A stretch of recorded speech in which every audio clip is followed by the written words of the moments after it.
Good morning. What is it? June 17th? Yes, June 17th, 2026. This is Marlon Space. If you're listening in the future, I am talking to the future right now. You can just fast forward if you feel like it until more people come in. But good morning, Julie and Sovereign and everybody. Sorry, I'm just putting some stuff in the bubble. Lots of things been going on since last night, so I'm just putting it in there so we have things to talk about today. Some more distractions. Right? It's like a running title. I can't just think of all those distractions. Oh, absolutely, absolutely. It just it's amazing what's been going on. But you know what? It's distractions, but it's also Trump. I think he's allowing a lot of this shit to go on while he's away at the G7 so that they can, his post from last night was epic. So, he's letting them fall right into a trap. So it's okay. And this is the rhinos. I'm not even talking about the Dems, but the rhinos. So, you know. We shall see. Good morning, Sovereign.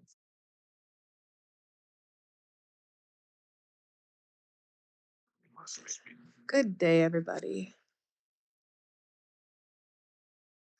Sounds like you're doing something in the background there. No, I'm just sitting in my chair with my coffee. Just still waking up. My brain's like trying to get fired up here, I guess. I don't know. I'm feeling a little ho hum, and I don't like feeling ho hum.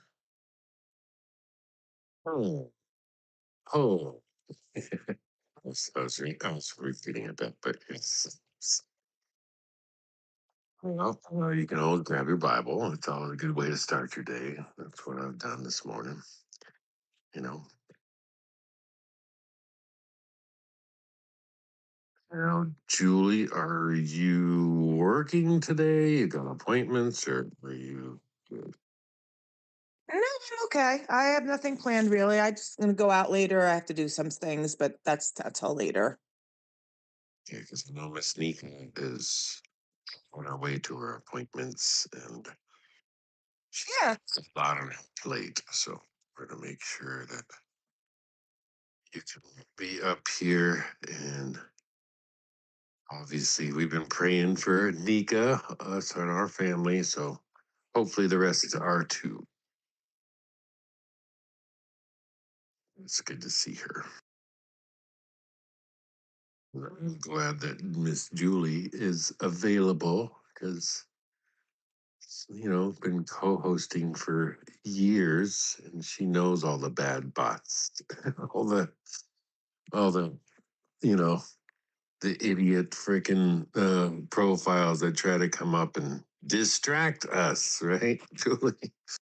Absolutely, absolutely. And we will be vetting you. We will be looking at your posts that you put in your account to see if you are worthy of coming in here and talking or just coming in here to disrupt. And if that's your angle, I'm just letting you guys all know now, not that there's many people here yet. But we will not let you up here to talk and you will be moondoored out the door. So, everybody, Moon door, Julie. That's a yeah, moon door. You never heard of the moon door? is that a Jersey thing?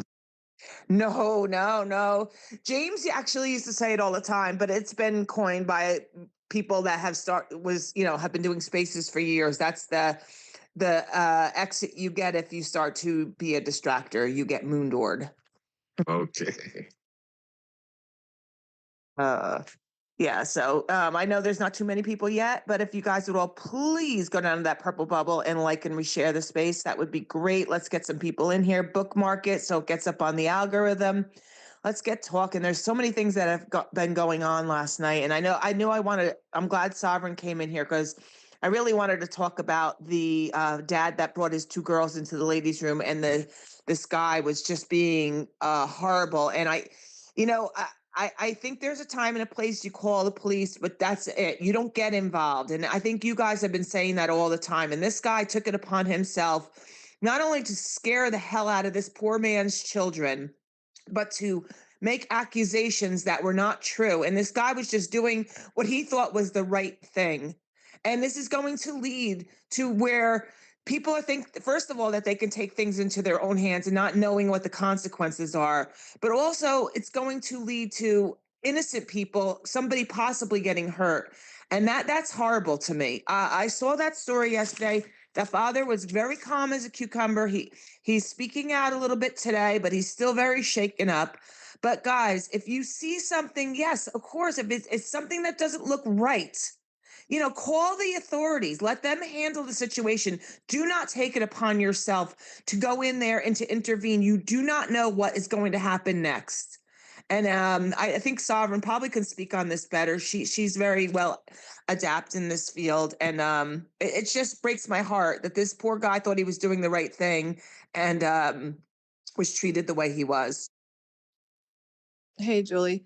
Yeah, I didn't like actually watch or listen to the video, but I have seen a lot about it, and got the premise of it. It seems like, for situations like this, and everybody's a little touchy, right? Because of the whole men in bathrooms and all that stuff. But it was quite obvious that he was in there with his daughters, you know. I guess in a situation like that, maybe a father could, and I think he did the right thing, right? He's not going to take those young girls into the men's bathroom. Everybody's uncomfortable. And if there's not like a family restroom, a dad has to do something. And I think he did the right thing. But maybe in a situation like that, go to the person that's working, and just say, listen, I got to take my girls in, I don't want to take them into the men's room. Could you watch the door? Could you, just stand or something, anything, right? So that a situation like that doesn't erupt. It was definitely taken to the next level. I don't know, that guy was I don't know what was wrong with him, just freaking out like that. But again, it kind of goes to show, the extreme of where people are at with everything, with what's happened with the transgender movement and men and girls bathrooms and stuff like that. But that was too much. I mean, anybody with, kind of a present mind would have noticed, and maybe just gone up to, the counter and said, hey, I noticed a guy in there with, two young girls. Just want to make you aware. But to just, fly off the chain, I mean, that's extreme, and it is traumatizing to the children, right? So, think about what you're doing in front of these children. Were they being physically assaulted at that moment, where you needed to intervene? No, it was, the guy's in there helping his daughters wash their hands. But I think everybody just needs to take a deep breath and assess the situation before just flying off the handle. But again, it's everybody is just there's a lot of extremism going on either end of things, and people just need to start having some common sense and really paying attention to what's going on there. But yeah, I feel bad for the dad and the kids. That shouldn't have happened, and it shouldn't have Yeah, gone like that. the manager of the gas station or the Wawa, wherever he brought these kids into the bathroom, she did come in and she stood there the whole time. And yet this guy still persisted to be in the doorway, calling the police, scaring these little children. And that's what I'm saying. If you see something, you suspect something, yes, say so. Go to the manager of the gas station. And if you feel like you need to call the authorities, do it where people aren't, that they're not present. Just do it in the side. Call, say to the manager, maybe you should call the police and just have them come down or whatever. But to do what he did, it just was very sad. Our society is taking things upon themselves and they're not being educated well enough. And it just goes back to saying, God, you don't know if this really was a case where a male, was taking young children into a bathroom that wasn't his kids and doing something nefarious. God knows what he could have done. So, that's where I really was upset about the whole thing. I mean, he maybe he did have he had good intentions, but they went really awry. Well, and that so the guy was still standing there screaming when the gas station worker was kind of helping the guy and trying to calm the situation down. Is that what? Yeah, I think I have the video. I put it in the purple bubble. Yeah, he was basically, calling the police officers with the manager in there, and saying that, oh yes, he's in the bathroom right now with two little girls. That, like, he was doing it right in front of the little girls, and they were crying. They were traumatized. They were scared. Like, why are you calling the police on my daddy? So even though the guy was being told by by the dad, by the gas station worker attendant that, this is their dad, that girls needed to use the bathroom, he's still just being a complete wahoo. Yeah, I'm not sure. I don't know if there was. I don't know if there was sound, but I know that the manager was in there. It was a female, and she watched the whole time. She helped give paper towels to the little girls, but he was in there right in the doorway, and he was like, "I'm watching them right now," and was calling authorities.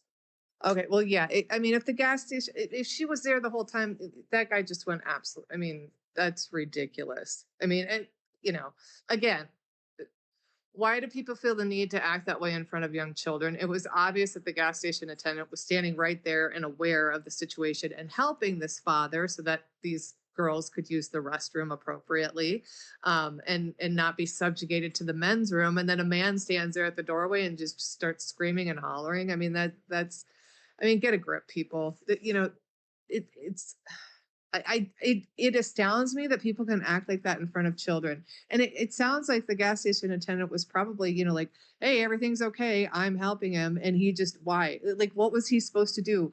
Allow his young children, like, kids at a certain age, they need help in the bathroom or they're scared and they don't want to go in alone. I mean, just again, just regular old common sense, but to be just flying off the handle and in front of children like that, that's just completely inappropriate. I gotta wonder sometimes, like, where do these people come from? Like, what is like, oh my god. I don't think I've had enough coffee yet, Julie. Give me a minute. Well, I'm trying to grasp at the entirety of the story. I don't want to come to any conclusions, but you know, uh, similarly and very strangely, my wife had an experience shopping at a store, and our son, who's young, needed to go to the restroom, and she went into the women's restroom to make sure if there was any women in there to say, "Hey, my son, is it okay? Are you okay with me bringing him in?" And I wasn't there, and one of the women in the bathroom looked a little uncomfortable. So then he didn't want my son to go into the bathroom by himself, but some gentleman overheard, and he said, "Look, I'll stand here in the doorway. I'll make sure your son goes to the restroom and nobody messes with him, but you can see me and he can see me, you know." So an act of kindness like that's appropriate. And that was very nice. And my son felt safe, and everything worked. Uh, but the fact that we're even talking about having to question a father with his children just using the restroom, which my growing up, that was never questioned ever because you just knew that that should say more of the bigger problem here. Somebody freaking out like that, okay, to a point, I get it. If you want to truly protect children and you think they're in harm's way, but read the room, right?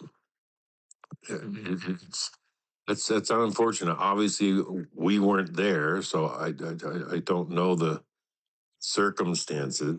You know, from what I see in the video that you put there, the father seems like a really young man. So I wouldn't put him as a father just by looking at the video of him. You know, so who knows what really happened? I'm curious, Terry, being your past as an LE. What would your thoughts be on this? Because the police did show, and apparently, according to the father, for him, what I'm reading is he was saying that the police did a good job. So if I understand the scenario, a parent was letting their child use the restroom, and a male or female Karen had a hissy fit over it. Is that right? Yeah, that's a better summary. Okay, well, it's a civil matter, and you know, never. One thing I learned on the road is there are just a lot of really unreasonable people out there that are unhinged.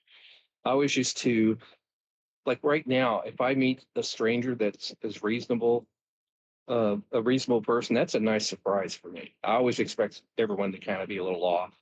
So, but yeah, that's my experience. True, there's just no shortage of people out there like this. Are you talking about shopping at Walmart? I do the curbside. Right. It's always a gamble Right. if you walk into a big store like that. And the reason out, Terry, I really brought this whole story out is because we have heard it from Brandon, we've heard it from Allie, we've heard it from a lot of people that deal with child trafficking, and the consequences that happen and all this stuff that's going on, and because the media is really turning everything into such a pile of shit is basically what I'm saying. People, I just want people to realize that they should not take these matters into their own hands. He had every right to call the police if he thought something nefarious was happening, but he did not do it in the correct way. And doing it in front of the kids. Say if this was the other way around. Maybe this. Say if these children were not his, and he was in this bathroom. Who knows what he would have? What if he had a gun on him? What if he hurt the children? Is all I'm trying to bring out is that there are crazy people in this world. These are the kind of instances they're saying don't take into your own hands. He could have quietly went into a corner and just called the police and said, can you please come down here? This young man is in the bathroom with two little children. I'm not sure if he's the father, but I'm just a little concerned. But the way he went about it, he could have put those children in peril. He could have put them in a disastrous situation. Is what I'm saying. Is that everyday people should not take this into their own hands. Is that's really what I was getting to the crux of this story about. Well, and you're absolutely right, Julie. I mean, I would agree with that. You know, exactly what you said. If you think you're seeing something, and most of these predators, they're they're not gonna put themselves in a situation like this where it's going to cause a ruckus or potentially cause a ruckus. Normally, a predator like that, they're not going to be walking, like that's just generally not how they operate. But if you do see something, even in this situation, just like you said, if you see something, pay attention, get the description, get the police on the phone, say, I feel something is off here. Can you please come and check? If they leave, try and, get the license plate, description of the car and notify, because if they're not doing that, and they get like, if someone thought that of me, like if I had my young children and, I got pulled over and they're like, hey, we got a call, we just want to check, da, da, da, da, I'd be like, oh my gosh, really? Like, oh yeah, here's, like, here's my ID, here's their birth certificate, whatever. I wouldn't be offended. Yeah, it might be a mild inconvenience, but I'd be like, man, some people are looking out. That's good, but yeah, just going off the rails like he did, that's just, don't do that. And you can put a lot of people in danger that way. So I think that's good, Julie, too, that, pay attention, call the authorities, let them know, and gather as much information you can to give to the authorities, descriptions, all that good stuff. Absolutely.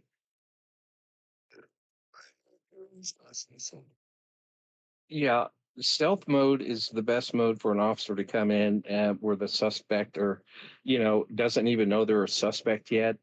So if you see something that doesn't add up, like you're out every day and you know what looks normal. So when you see something that doesn't look normal, there's nothing wrong with calling the police and saying, hey, this may not be anything, but I'm here at this intersection and I see this going on. Do you have a unit nearby that can maybe just check it out? And sometimes the officer will just pull up and watch, and if there's no there, they won't do anything. But the best way to catch the suspect is when they're off guard, when they don't even realize they're even a suspect yet. So, uh, So now that I'm kind of understanding the story a little more, the reporting party thought that the male unit with the girls was not the parental loco and had concerns. Okay, so now it's making a little more sense, but yeah, making the scene doesn't help. Just get the police there because he could have endangered the kids if he had been a bad guy, you know. Right. If you've backed someone into a corner, watch out. You never know what can happen. And well, good on the father for keeping himself cool. Me as a dad, if somebody was trying to accuse me of doing something to my children, I would have lost it on them. So good for him. What's up, Sarah? Well, I think this is a good reminder that we have not been educating the public good enough on these kinds of issues with human trafficking. You know, again, and I know I sound like I'm on repeat, but billions of dollars. Like when you look at most NGOs, 501c3s, you know, with the domestic violence, human trafficking, you know, this is what we help. The amount of money that they get, but it's under education. That's how the grants and the money and that's how it's termed. Um, Billions and billions of dollars for education.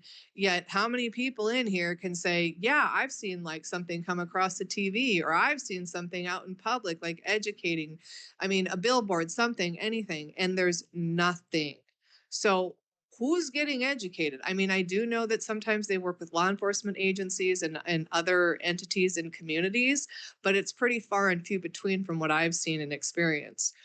So we need like real public education, just like in this instance. If you see something, this should be blasted all over. You know, if you see something, call the authorities, let them know, gather as much information as you can, just like we talked about. We really, really need to be educating the public so that we can ensure the safety of not only the people that are reporting, but children in a situation. Because Julie, you're right. If I mean, it could have gone sideways if this guy was not on the up and up. It wasn't their dad. Those kids could have been, you know, in serious harm's way. So we need real education out there.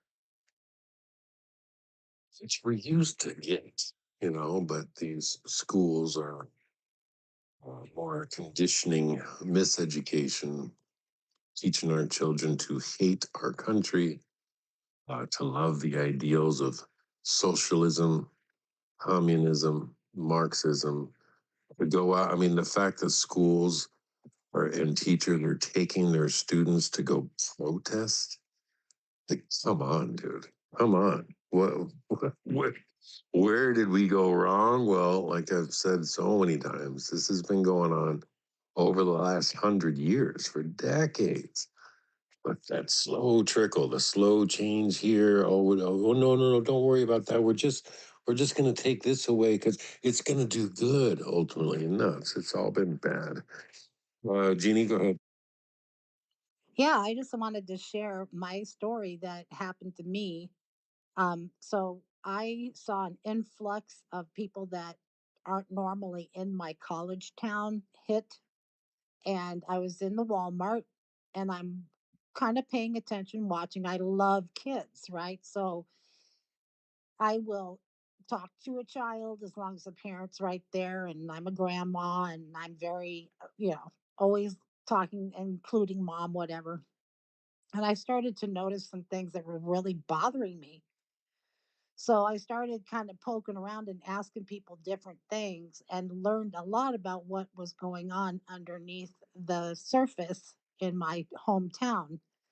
So I went to my pastor and my elders, right?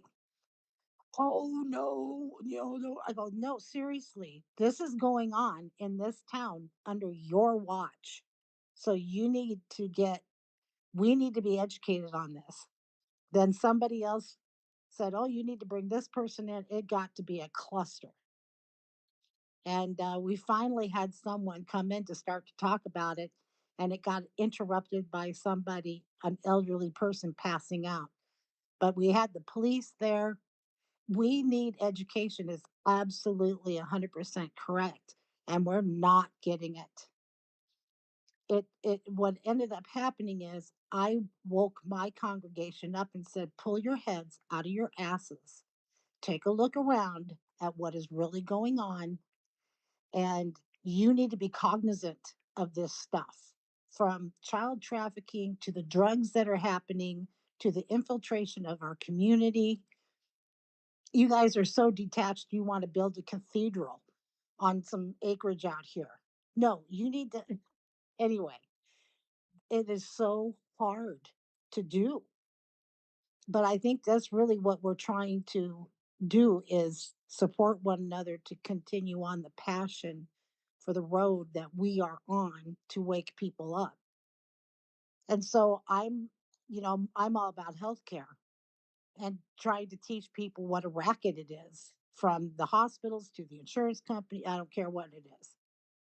So whatever, we need to be able to support each other and do this education. Heck, we could come up with our own channel that just says, and then this hour we talk about this, and on this hour we talk about that. Whatever. But we need to do it and not just sit here with each other. You know what I mean? So anyway, you know me, I ramble. There's definitely a lot I have to do with all my crap programming that's out there, all the YouTube channels and stuff. People just they don't people tend to just kind of get lost on scrolling through crap. So people's attention span, unfortunately, unless they hear about word of mouth, like, hey, this is a place you can go and you can learn different things on what to do, what not to do. It's just sad watching the attention span of people. It's just like, oh, look at this. Oh, oh, the cat, funny cat video. Just it's enough. Go ahead, Summer. Mm. Jeannie, I'm glad you brought that up and thank you. I would love to see more people go into their churches and just like start questioning, like, can we do this? Can we have a once monthly meeting or something about these things and educate ourselves, since we're not getting it from anywhere else? Because that, I mean, to me, that's what a church is for, right? I mean, would God not want us talking about the children and how we can best protect them in our communities? To me, like that, like, just go in. I recently met a guy, and we were talking and sharing, stories about God. And he was, I don't know how it went, but he said, well, when I give my money to the church, I just, what they do with it, they do with it. And I thought, whoa, like, you know, why aren't people asking where the money is going? Like, who is it going to help in the community? What are we doing with it? Like, get more involved and start asking these churches to, get involved and be a part of these conversations. Because we need to know. We need to know, what are we doing with this in our community? Who is it going to help? How can we have these conversations? I would love to see churches rally and do this kind of thing, and really, like, get out there and say, you know what, we're aware, and we're going to talk about these things. No, it's not always pleasant. I get it. But that's what we're, that's to me what a church should do. Yeah, I'll just add and jump in here real quick in response to that. When I went to my church and said, you need to look into Lutheran, I can't remember what it is, human services or whatever we call it. Because I'm noticing that people are talking about this, and it's an NGO and it's corrupt. And the pastor got mad at me. Okay. This is what people are dealing with when they try to get involved. So the pastor got mad at me and he said, well, I know the person that's ahead of that, and that's just not true. And I said, hey, look, I'm just here to wake you up. I don't know all the details. All I know is our Lutheran Charity Services is one of the top NGOs that's corrupt. What you do with that is up to you guys.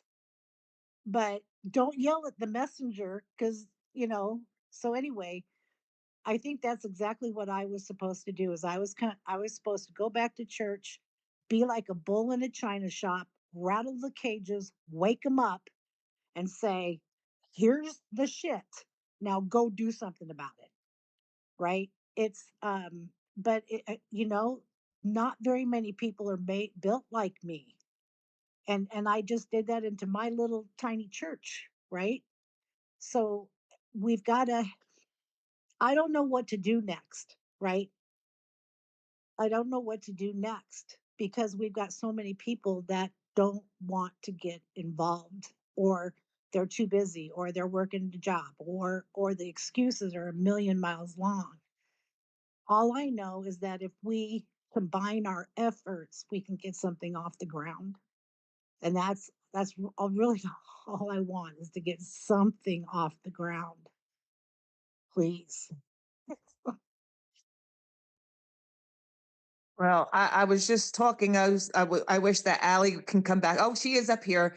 So, Allie, I don't know if you heard the whole thing we've been talking about. Was the dad that went into the bathroom with his two children, and that man that took it upon himself to not only scream, calling the police in front of the children, scaring them, but something that resonated with me was what you and Brandy and other child trafficking specialists have talked about in the past about not taking matters into your own hands and what the consequences could have been had this man been a predator and been trafficking or hurting those children, not his father.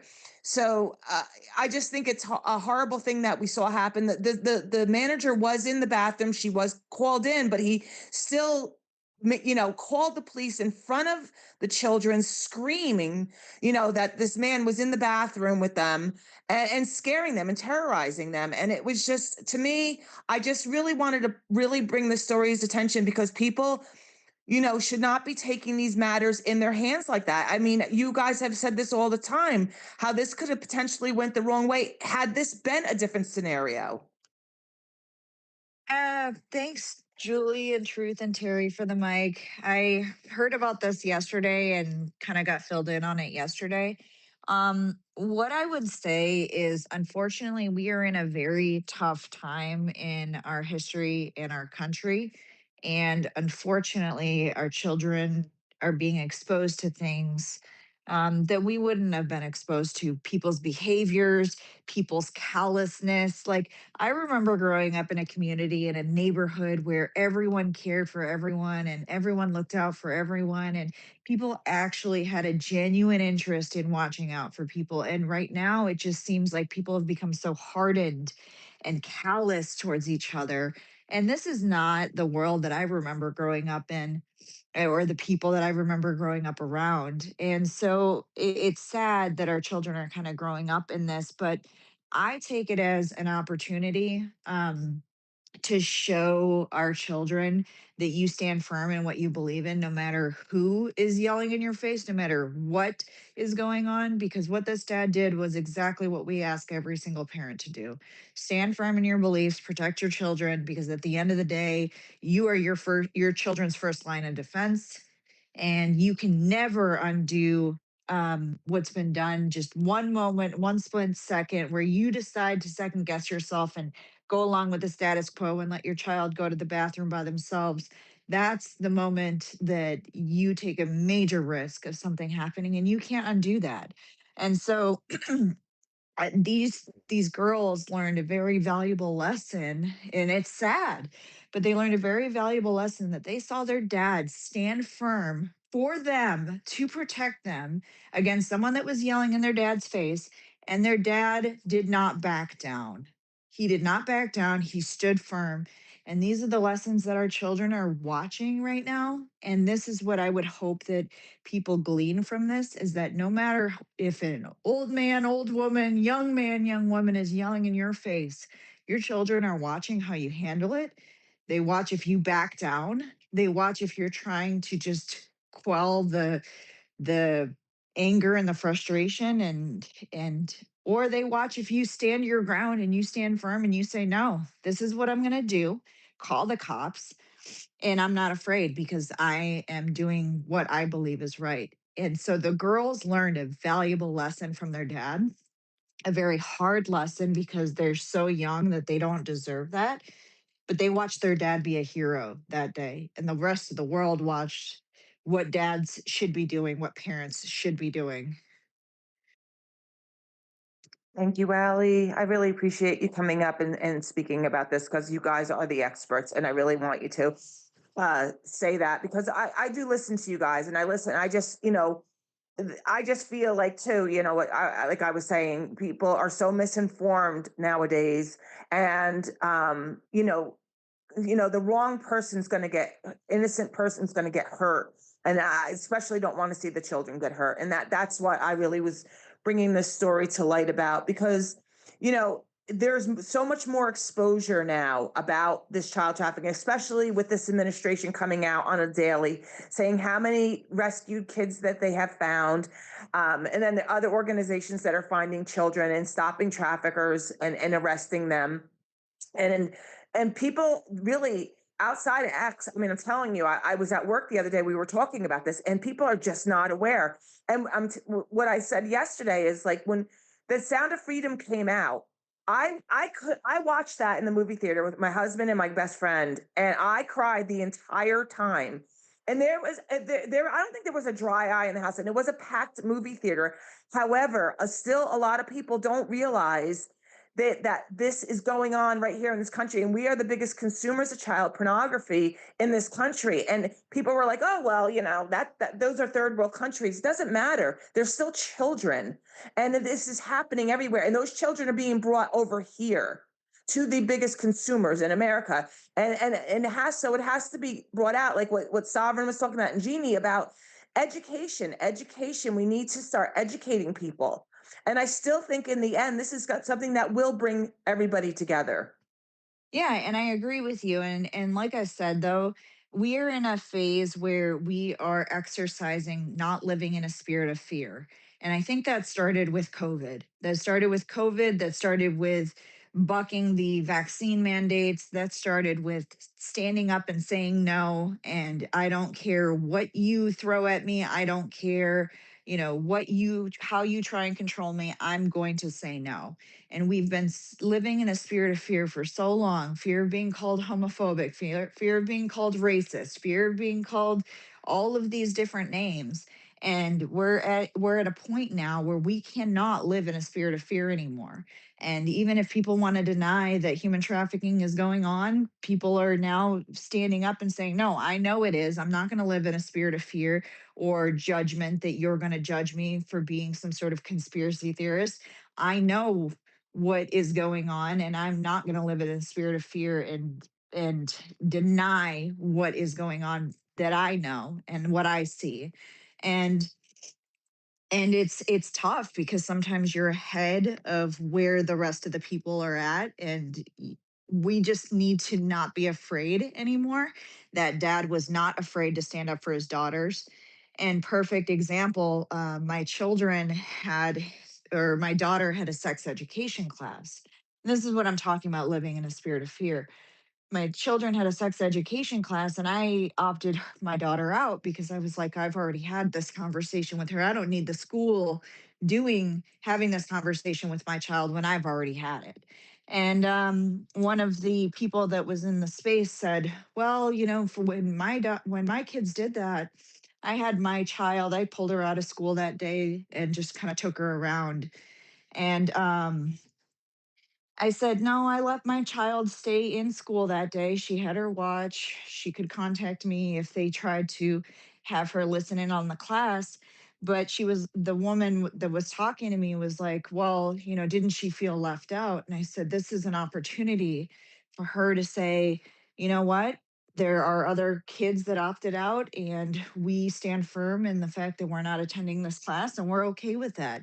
And so, again, we just have to make sure that we're building our children up to not live in a spirit of fear and stand firm in what they believe in. And it's okay if they stand alone, but they're standing for what's right. And so there were like 5 kids out of her whole grade that opted out, but they were completely fine, and they're becoming more confident young people than I ever was at their age. Hey, Holly, before we go to you, Sovereign, I just I want to add a little bit to what you're saying, and I love your feedback because I get that not living in a spirit of fear, but to add to that, I would say beginning of wisdom is to fear the Lord, and that's the only one that we should fear, and all of our actions based on that. That makes it righteous actions. That we stand for what is truth and what is right, which is God, which comes from God. That's the only spirit of fear we should be living in. Other than that, no, we don't fear the world. We don't fear man. We don't fear any of the crap that the government tries to spew out on us. Right. So I thought to add that. I don't want to take away from what you're saying, Allie, but No, I love that. Thank you for adding that because that's absolutely spot on. Absolutely spot on. Sovereign, thanks for your patience. Well, yeah, I just wanted to, reiterate like the point of educating the public. I've even seen, unfortunately, that what the public thinks human trafficking is just it's such an outdated thought. And I've even been on, even the White House, like I keep kind of like pushing. I'm like, hey, you guys, you need to get better education to the public. They still have this kind of outdated uh description of what trafficking is. And Julie, you're right. Like, people don't understand. And while that movie was a great movie, it was kind of a good intro. I was waiting for, what's next to show the people that, again, it's that it's over there, it's not happening here. But there are so many different avenues to the grooming process of trafficking someone. And that we're totally just like denying the American people what grooming really is, especially across America with, AI. And thank goodness for our first lady, that she's brought attention to AI, but unfortunately, it kind of gets drowned out with everything. Um, the most important thing, I mean, everything's important right now, saving our elections, all that stuff, but we don't have a future without the children. So it's a huge disservice, and I would really like to see this administration take it a step further. And just, I mean, they have all these apps and they have everything else. Why is the administration not sending out this information? Why is the administration not blasting the public with what grooming is? I would really, I mean, I applaud their efforts. I absolutely do. And I back this administration, but I would like to see more education from the White House and real education, about how it's happening, how they're going about it, the descriptions of it, so that the American people can really start to understand. They're great at the social media, so let's start blasting the public with the information about trafficking and educating the public. They have the ability, they've got the base of people that are going to see it. So like, I really hope they start doing this. Well, I think along the lines of what you're saying, Sovereign, would be very helpful if people are explained some of the stories in full of how a child was abducted or uh, how the grooming stages, like you're saying, what so we can recognize uh, people can recognize, hey, wait a minute, that's not right. Now, it used to be that's kind of the way we were raised. We knew right from wrong. And that's where, again, this whole Marxist agenda that's been going on over 100 freaking plus years. Remember that quote that I always read from the disgusting Communist Manifesto, where they want to abolish all religion and all morality. And so here we are in a society that things are so upside down. What is good is bad, what is bad is good, and the Bible talks about that happening. And here we are. So these poor kids are so confused about everything, and that's where the focus goes, instead of saying, no, this is what happened here and this is what leads to this, which leads to that, which is going to ultimately harm you or kill you or get you, abducted, right? So I think that's along the lines of what you're getting at there, Sovereign, or yeah. Well, so even in the best of homes, children, so Romeo trafficking, the grooming process of, Romeo trafficking, and it's not just a romantic partnership. It's a, it can be a friendship, but the grooming tactics that are used through online means, the gift giving, all of this stuff. There are so many things that they're doing to seep into these children's lives to groom them in ways. And when they find that, basically it's like tentacles. They're going out, they're reaching out to find the most vulnerable or the most open child that they can get to. But it's a very gradual and psychological process. And what Allie had brought up yesterday about the mental health, I think it was Allie, that we need this. We need mental health care, because they're using the tactic is, it's psychological first for grooming in America. That's what I've noticed the most of. It's not this always, I mean, yes, it happens where they grab kids off the streets or what have you, but a lot of it right now, they're using the, social media and everything to start grooming, and it starts psychologically. I mean, you think about it, with all of the propaganda that happened with the trans movement, all of this stuff, the hidden messages in the things that we watch, all of that, that has been a grooming process to get us to the point where we are today, where they can psychologically get in through social media to these children and start working on their minds. That's how it starts. And then they start to become friends, or they get to know them, because that's what they want to know. They want to know where the vulnerable spots are in this child's life or this person's life. That's their first step. And then they start in with the, psychological part of it as well. And then it moves into, well, I'm your friend, I'll be here for you. Oh, you had a bad day. I mean, it's really diabolical, how they have honed in on this. So that's the education I want to see start coming out. That's the education we need to start discussing, is the psychological tactics. And then, like Allie said, we have got to get this mental health stuff under control. And it does take very specific types of therapy. Some of us, like myself, it can be hard for me, because I was abused by the that community, the what do you call it, the psychology community, whatever. So that's a whole nother thing that has to be worked out, because there are people out there in that avenue too that are, attempting to, mess with the American public. But we've got to do something about this and get that information out there. Well, as you were speaking, Penny, who's in this space, put up a link. So apparently, no to protect.gov. No as in know your, so KNOW, the number 2, protect.gov. Apparently, they've teamed up with Tim Tebow and his foundation, and I think along the lines of what we're talking about. So Jeannie and Allie, I know Jeannie had her hand up, and then Allie, and then Mad Dog. Go ahead. Yeah. So here's what I think is happening, because I'm glad you brought up Tim Tebow, because he's on the TV, and he's introducing it to the masses, right? I really do believe this with a 99% sure rate. I really think our government is asking us to stand up and get to work in whatever area that's important to you, because they understand it can't, this doesn't, can't be a top down, it's got to be grassroots, local. Get involved, go to your churches, get your churches involved, educate that way. And I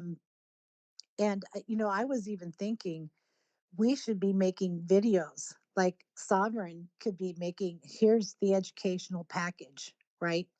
Do this one first, this one second, this one third, this one fourth. This is how you introduce it to your congregation, and then spread it out there, because people, we've got to educate, and it doesn't matter what the topic is.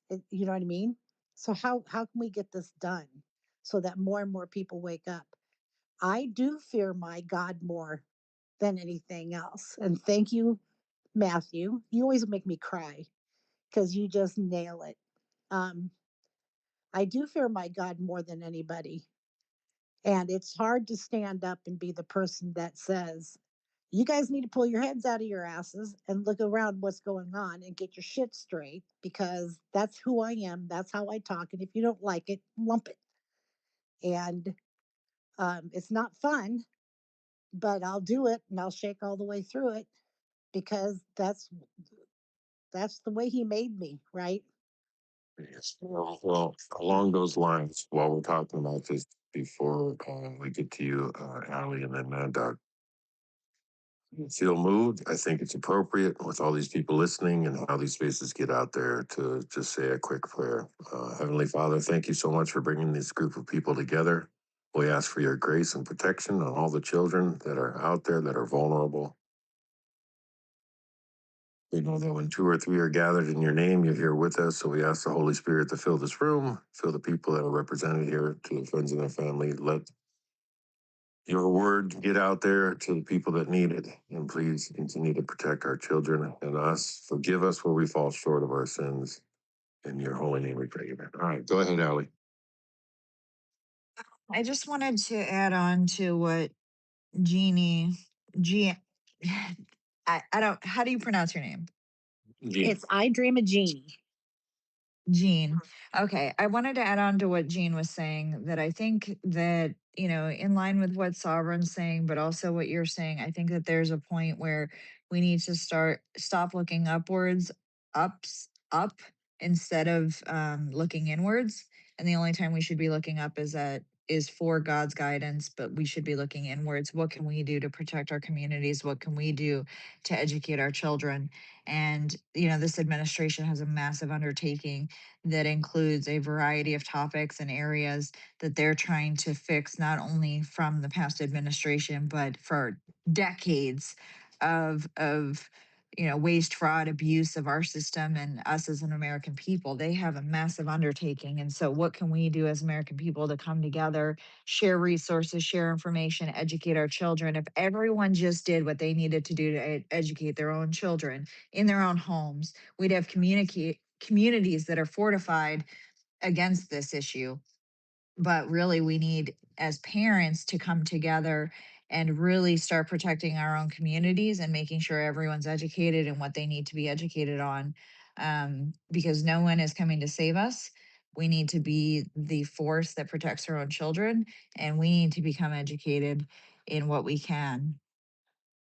Amen to that, Allie. And here we are doing the best we can to expose this. So hopefully people will listen. Go ahead, Mad Dog. Morning, Truth, Julie, Terry, everybody else. Please go down to the purple pill, like, share, and bookmark this space. Sorry, you probably already said that, but I just do that as a courtesy. Penny, that you mentioned, she comes into my space regularly, and she is a godsend. She. I've never heard Penny talk. But I get the most information from Penny, and yeah, if she's in your post, you're going to have updated news all the time. I just wanted to give Penny a shout out, and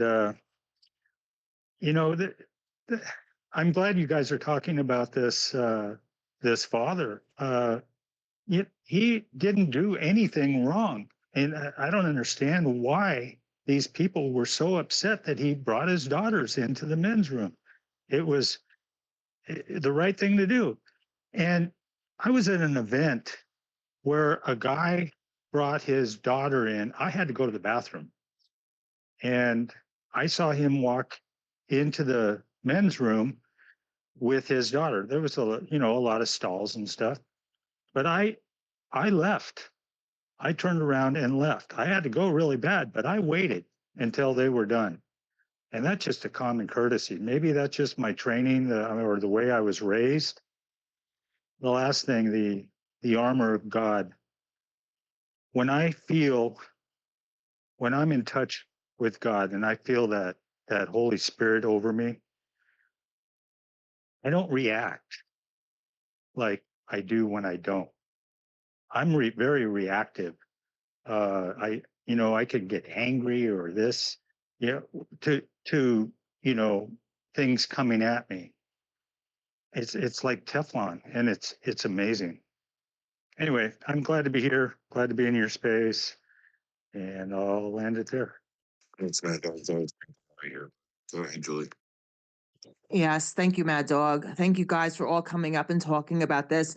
I just wanted to, like I said, I really wanted to bring this story up, especially because we do have Brandy Alley and, come into our space all the time. And like I said, talk about the education, they educate us.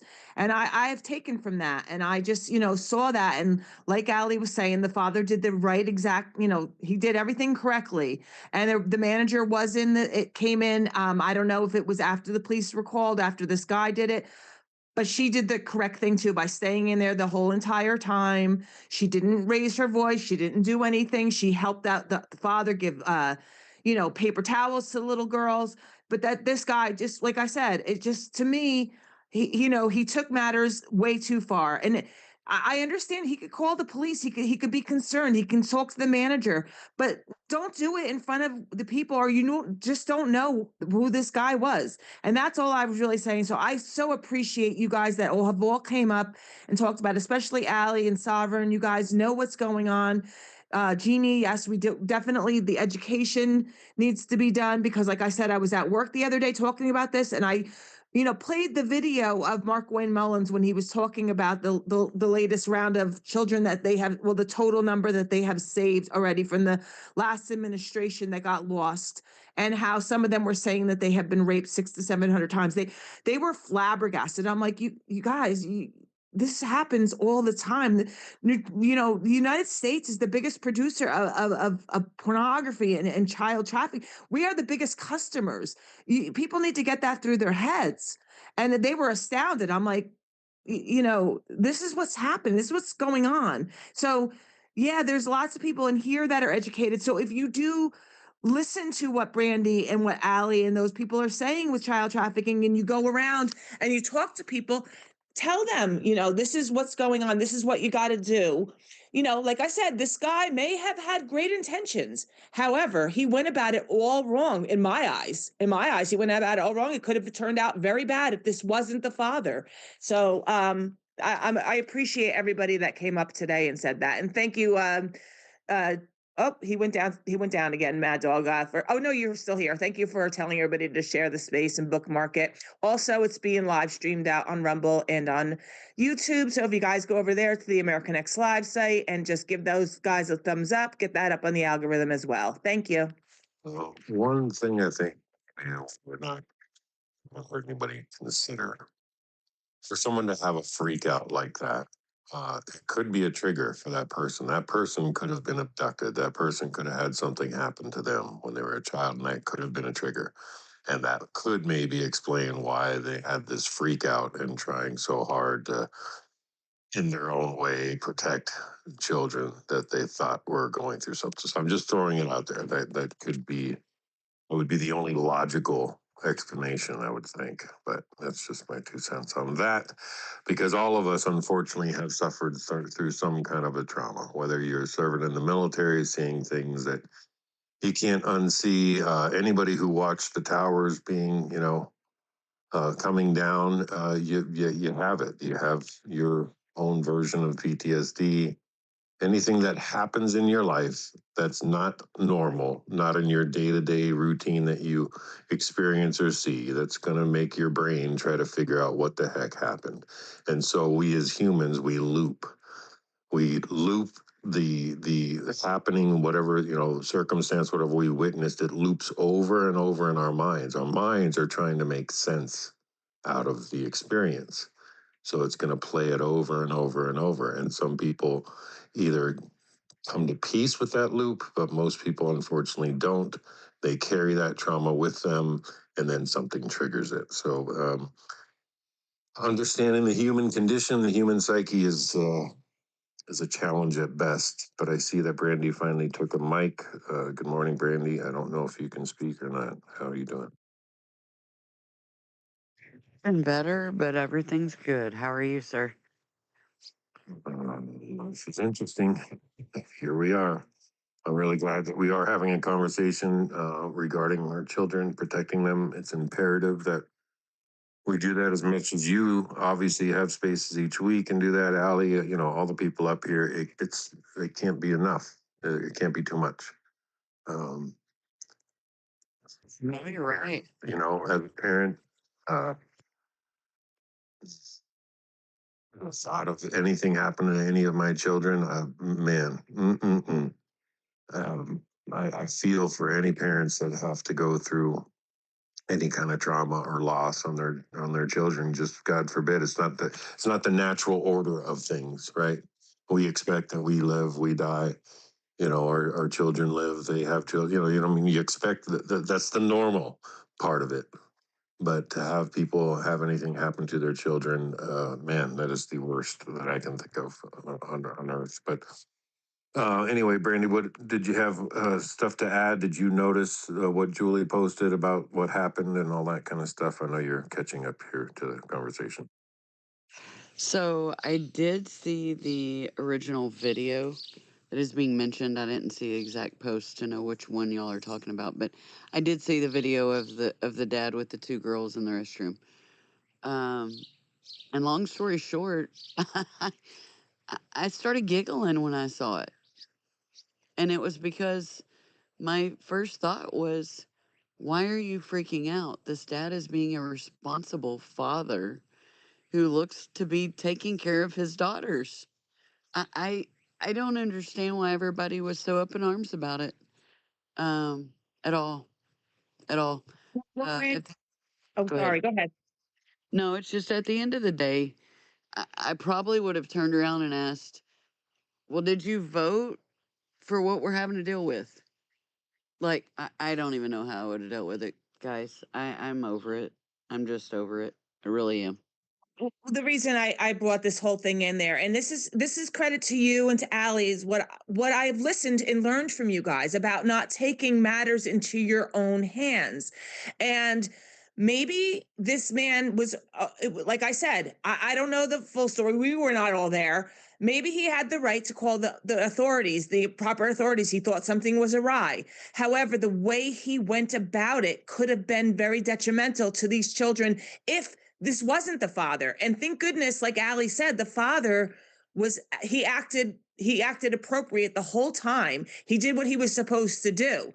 So that's why I originally brought this story in to the space today, because I thought it was important, because I have listened to you guys about saying don't take this vigilantism into your own hands, because you can possibly hurt somebody that should not be hurt. And I just wanted to reiterate that, because even though the manager did come in and she was great, this man was still in the doorway screaming at the police and terrorizing these poor little girls. So that's why I really originally brought it in. And I appreciate that you came up. Absolutely. No, he definitely was. And I mean, to go a step further, the lady was amazing who stepped in to help this father, because at the end of the day, what did they expect him to do? I mean, if you don't have a family restroom, thank God they came up with those when my son was a minor, and I was able to start taking him to the family bathroom once he started getting older. But I mean, it just shows responsibility on the dad's part. He didn't respond to the guy who was screaming and acting like a crazy guy. It was absolutely handled appropriately.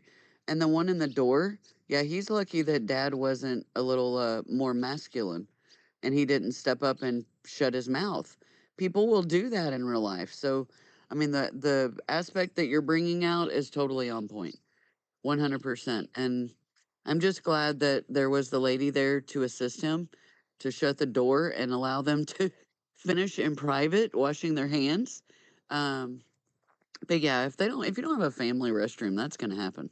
But that's where I always chose as a mom, and dad did too. Dad always took him to the family bathroom too.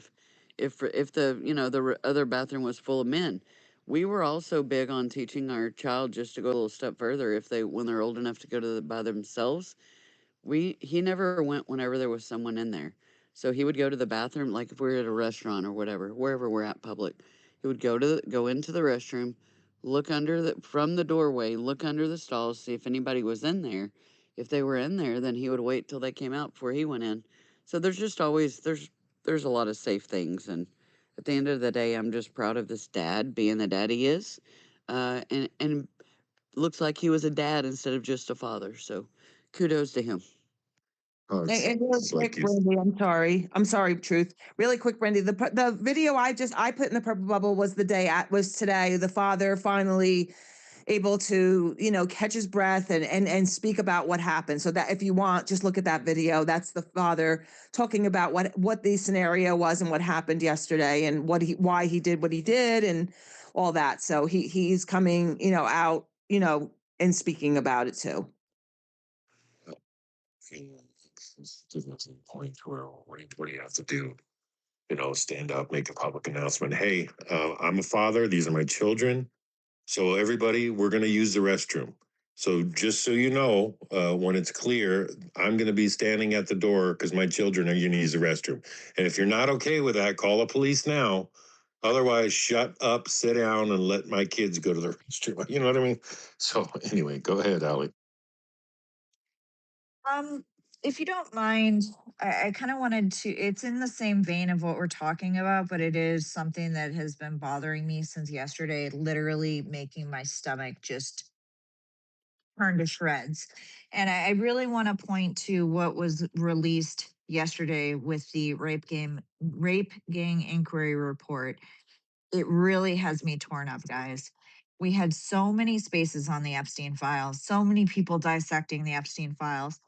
And this inquiry report it has me all messed up. And if you haven't read it, if you have the stomach to read it, I even if you don't have the stomach to read it, I think you need to read it, because you need to be faced with what actually happened to real people. And again, it's not to minimize what happened in the Epstein files, but it's not everything focused on the Epstein files. And this is what people need to realize. They were so zoomed in on the Epstein files that they didn't realize that this was going on in every single city, every single state across the country and across the world. And that's why I got so frustrated with the mention of the Epstein files, because that's all people cared about was those files and not every other situation. And that if you really care about this, if you care about the Epstein files and really what happened in those files, then you should care about, the things that we're trying to bring attention to. And if you don't mind, I think Matt Van Swal posted a thread that if I could read it very quickly, Truth and Julie. Sherry. Go ahead. Okay. Um, he said, I have just finished reading the Rape Gang Inquiry Report. It is without a doubt the most horrifying document I have read in my life. There is no close second, and it's worse than you could ever imagine. Here's everything you need to know. The inquiry estimates at least 250,000 girls, 250,000. They are overwhelmingly white girls, and they were raped, trafficked, and tortured for decades. The 250,000 number is the minimum, the floor. There are likely even more than this. The same crime was documented in at least 149 local authority districts, nearly 40% of the country. This wasn't dozens of isolated local incidents. This was absolutely a national pattern the state chose to let grow for decades. The first recorded case dates to 1955. The NHS treated 13-year-olds for gonorrhea and chlamydia, logged pregnancies from rape and injury from assault, but then discharged the children the same night back to their abusers. They treated symptoms and ignored the crime entirely. Children's homes became actual trafficking hubs. Social services placed already groomed children in units they knew were targeted, returned girls to the exact addresses where they'd been raped, stripped protective parents of authority, often in front of the children. Police criminalized the victims and let rapists walk. Girls were literally arrested for being drunk and disorderly after their own assaults. A South Yorkshire officer cut a no prosecution deal with a known abuser. Some officers were inside the rape gangs. Pregnancy was used as a weapon. Girls were deliberately impregnated for control. Some miscarried from trauma. Some were forced into abortions. And the state took the babies while leaving the mothers in the same houses where the abuse occurred. Survivors described red rooms for extreme torture, daily rape, being passed between brothers and friends, trafficking across county lines, in some cases shipped to the Middle East for forced marriage. All of it was filmed for blackmail purposes. Schools literally saw older men collecting girls at the gates and heard disclosures of rape on school grounds. Their response exclude the victim. In fact, taxi licensing renewed permits for the very drivers who were the logistical backbone of the trafficking networks. The whistleblowers got punished, not the rapists. Social workers were suspended. Parents were hit with home raids, asset freezes, gag orders. Records were shredded. In one case, a father was screamed at by the police to stop reporting his own daughter missing. The overwhelming majority of the rape gang networks consisted entirely of men from Muslim backgrounds. Between 87 to 95% of the men involved in the rape gangs were Muslim, despite them being 6% of the population. And my stomach has been a mess since this inquiry report dropped. It's been going on since 1955 and almost 250,000 minimum victims. Yeah. That's a heavy one, Allie, and you should be outraged by that. And as far as the Epstein files, as atrocious as the acts are, all it's being used for is political purposes, which is like, man, just get over yourself. They're trying to frame each other, and they're missing the whole point. People were killed, people were raped, people were trafficked. Stop with this political bullshit and get to the point of protecting children. But that is disgusting, Allie. Go ahead, Julie. Yeah, no, I was going to say the same thing, and it's happening worldwide. And this report, right, was from the UK, but don't be fooled if you don't think this isn't happening here. And just like Truth's title is a distraction, and that's what the Epstein files is. As horrible as it is, it's a distraction, and that people want so badly to say that Trump was involved in this, and they know he wasn't, because if he wasn't, we've said this how many times in this space, he would never have even been elected in 2016. So it's just a distraction. There's things that will be brought out of that. People have been getting arrested. More and more is coming out, but that's what they're doing. They're distracting you from the real things that are going on right in front of your eyes. And people just don't want to take those rose-colored glasses off and be told the truth that this is really happening. And that's really what's got to be uncovered. More so than the Epstein files, but they're going to keep throwing that one in there and saying Trump's in there, and he's in there, and he's guilty, and he's a pedophile, and blah blah blah, and this and that. But really, that's the distraction that Truth is always talking about. I'm not sure who was first there, Sovereign or Jeannie. It was Jeannie, then Sovereign. Yeah, I just wanted to emphasize the 1958. So I recently had a high school reunion and I graduated in 1980. And I don't know if you guys remember Johnny Gosh. He was like one of the first children abducted out of Des Moines. Um, and in the national news, it was a big deal, right? Newspaper boy on a bicycle disappears.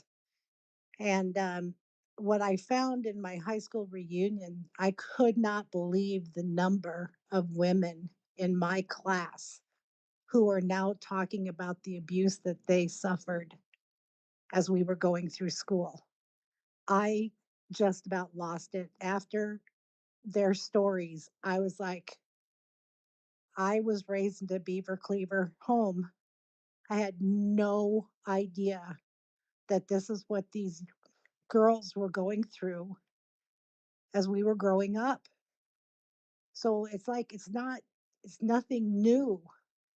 It's just that we need to make it stop. And the only way I know how to do that is to see something, say something. I don't care what the consequences are. But we need to be smart about it. I agree with Julie. So uh, I know that the counselors in the schools aren't sitting down and looking at the girls appropriately to determine who's having issues at home, right? No, it's all about this DEI crap. I'm so sick of people not doing the real job that they're supposed to be doing, and nobody's doing it. So that's it. It's over. Thanks. I feel like what Allie was just reading, that entire report, that every media outlet should be forced to read it,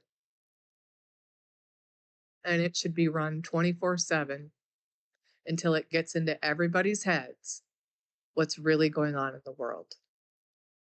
Like just that little snippet, and I know, right? Like a lot of us in here, we know this is going on, right? We know, and I hear it in like this fire in my chest starts, and I just get so angry, and then parts of me feels helpless that I can't just blast this out everywhere.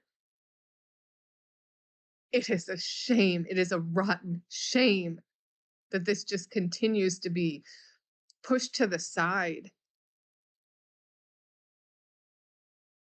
I agree with you, Sovereign. You know, the damn shame here is all the freaking campaigning they did to shove, the jab down our throats and get people to believe that bullshit. Well, let's use those same techniques and shove it down everybody's throat, quite frankly. They need to be aware, wake up to this, and be outraged by it and do something. Instead, it just, unfortunately, people either want to not believe it's happened, turn their heads away. Oh, it doesn't affect me. It will affect you at some point. It's unfortunately an inevitable evil that is plaguing our society worldwide, the globe. It's disgusting. And especially when they've been making all these beta males and trying to say that alpha males are toxic or whatever bullshit story they're trying to do. This is where men stand up and be men and do what it takes to put the fear of God in these people. That's why I saw something recently, and whether it's true or not, but someone posted that they just executed in one day 3 child molesters in China. That's it, and they did it publicly. That's what it's going to take. Extreme measures like that, like you know what's coming. You do it, we catch you. This is what's going to happen, and to be executed publicly. The fear of being executed is one thing, but when you start to see it publicly and you watch somebody piss and shit all over themselves, that humiliation that comes with it, that's the kind of measures we have to take. We are fighting extreme evil, so freaking disgusting, and it needs to be met with extreme consequence. That's just my view on that. Go ahead, Brandy. Well, when you have platforms like the one we're on right now, who allow and do not take down child porn, um, what do you expect? There is so much demand on this earth and so much evil. And I'm not blackpilling, guys. This is just reality, right? And I know everybody up here knows this, but I just want to say that for the audience. This is our reality, and we need everyone involved to start speaking up. This is what occurs. This is what we end up with when no one speaks up. This is what we end up with. Listen to all my birds chirping. This is what we end up with when evil reigns on this earth and people shove things under the rug, or you're taught to be quiet. You don't want to tarnish the family name. Oh, stay out of your neighbor's business. All of those things we all heard for so many years. That's what got us here. And it continues. What continues most for me, what hits me hardest is seeing what I just talked about. All of the child sex abuse material that is allowed, and the material that the adults are allowed to share. Okay, let's go a step further here. Not just the child material, but what happens over a period of time when men and women are looking at half clothed men and women on platforms, they get over sexualized. Their sexual drive increases. What happens when they're lonely? What happens when they don't go after another adult or pursue another adult for their own desires or relationships? Children end up being used. And people don't realize, I don't believe, how much they themselves, just as adults, contribute to this problem. You have lit a fire under me this morning with being in here in just a few minutes because I'm sorry, but your Daisy Duke picture of yourself with a crop top on and you're 30, 40, 50 years old does not belong on the public internet unless this is a picture of you and your family hanging out at the beach. I don't care and believe me, I love beautiful people, men or women. I have no problem saying someone is good looking and attractive. But when we start treating our own selves as attention getters, we can't expect anything less from the perverts who already had a fetish, who have now decided to step it up. We got to stop this craziness. At the end of the day, when you already have adults exploiting other adults, harassing other adults, I mean, doing all the things they're doing and no one pushes back, what do we expect when children are the victims? Nobody's going to step up for them. That's why we have to. Yeah, it's a real damn shame. You're absolutely right. Promiscuity, the way people dress nowadays, so inappropriate. It's so sad to watch that a lot of these young women. That it's just like, where's your self respect? And they, unfortunately, it really does start at the home. It starts with parents having to step up and be parents and raise your children right, and don't let the school or society or these stupid apps or games raise your child. And unfortunately, people are so bombarded with having to work, having to provide, they get lost in the mix of what the priorities are, what's really important. The whole thing, it's all this big puzzle. It's all tied together, and it's a damn shame that we're here. Being that we are here, what do, right? Again, and not to beat a dead horse, but we go back to our roots. We have to get back to God, taking God out of the schools, taking God in prayer and Pledge of Allegiance. All these things tie up. But this has been happening over 100 years. Really, it's been happening since the beginning of time, the ultimate fight of good and evil. But as of late, we've just seen so much extremes, and some of the posts that we see here on this app, like you're saying, I'm just like, how? Why would you do that? Why would you think that that's appropriate for one? But it's just wrong. I have a dear friend from way back when, and she's just a sweetheart of a person and everything, but she puts up the most inappropriate things, and my wife and I are just look at each other like, why is she doing this? And people, of course, want attention, but that's the wrong attention to get, because like you said, those perverted minds are out there, and oh man. Anyway, what a crazy conversation to have. Go ahead, Sovereign. Well, and I would like to add to that, Truth.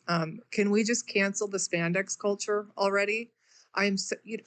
Listen, I see these young girls and, their butts are, it's like, really?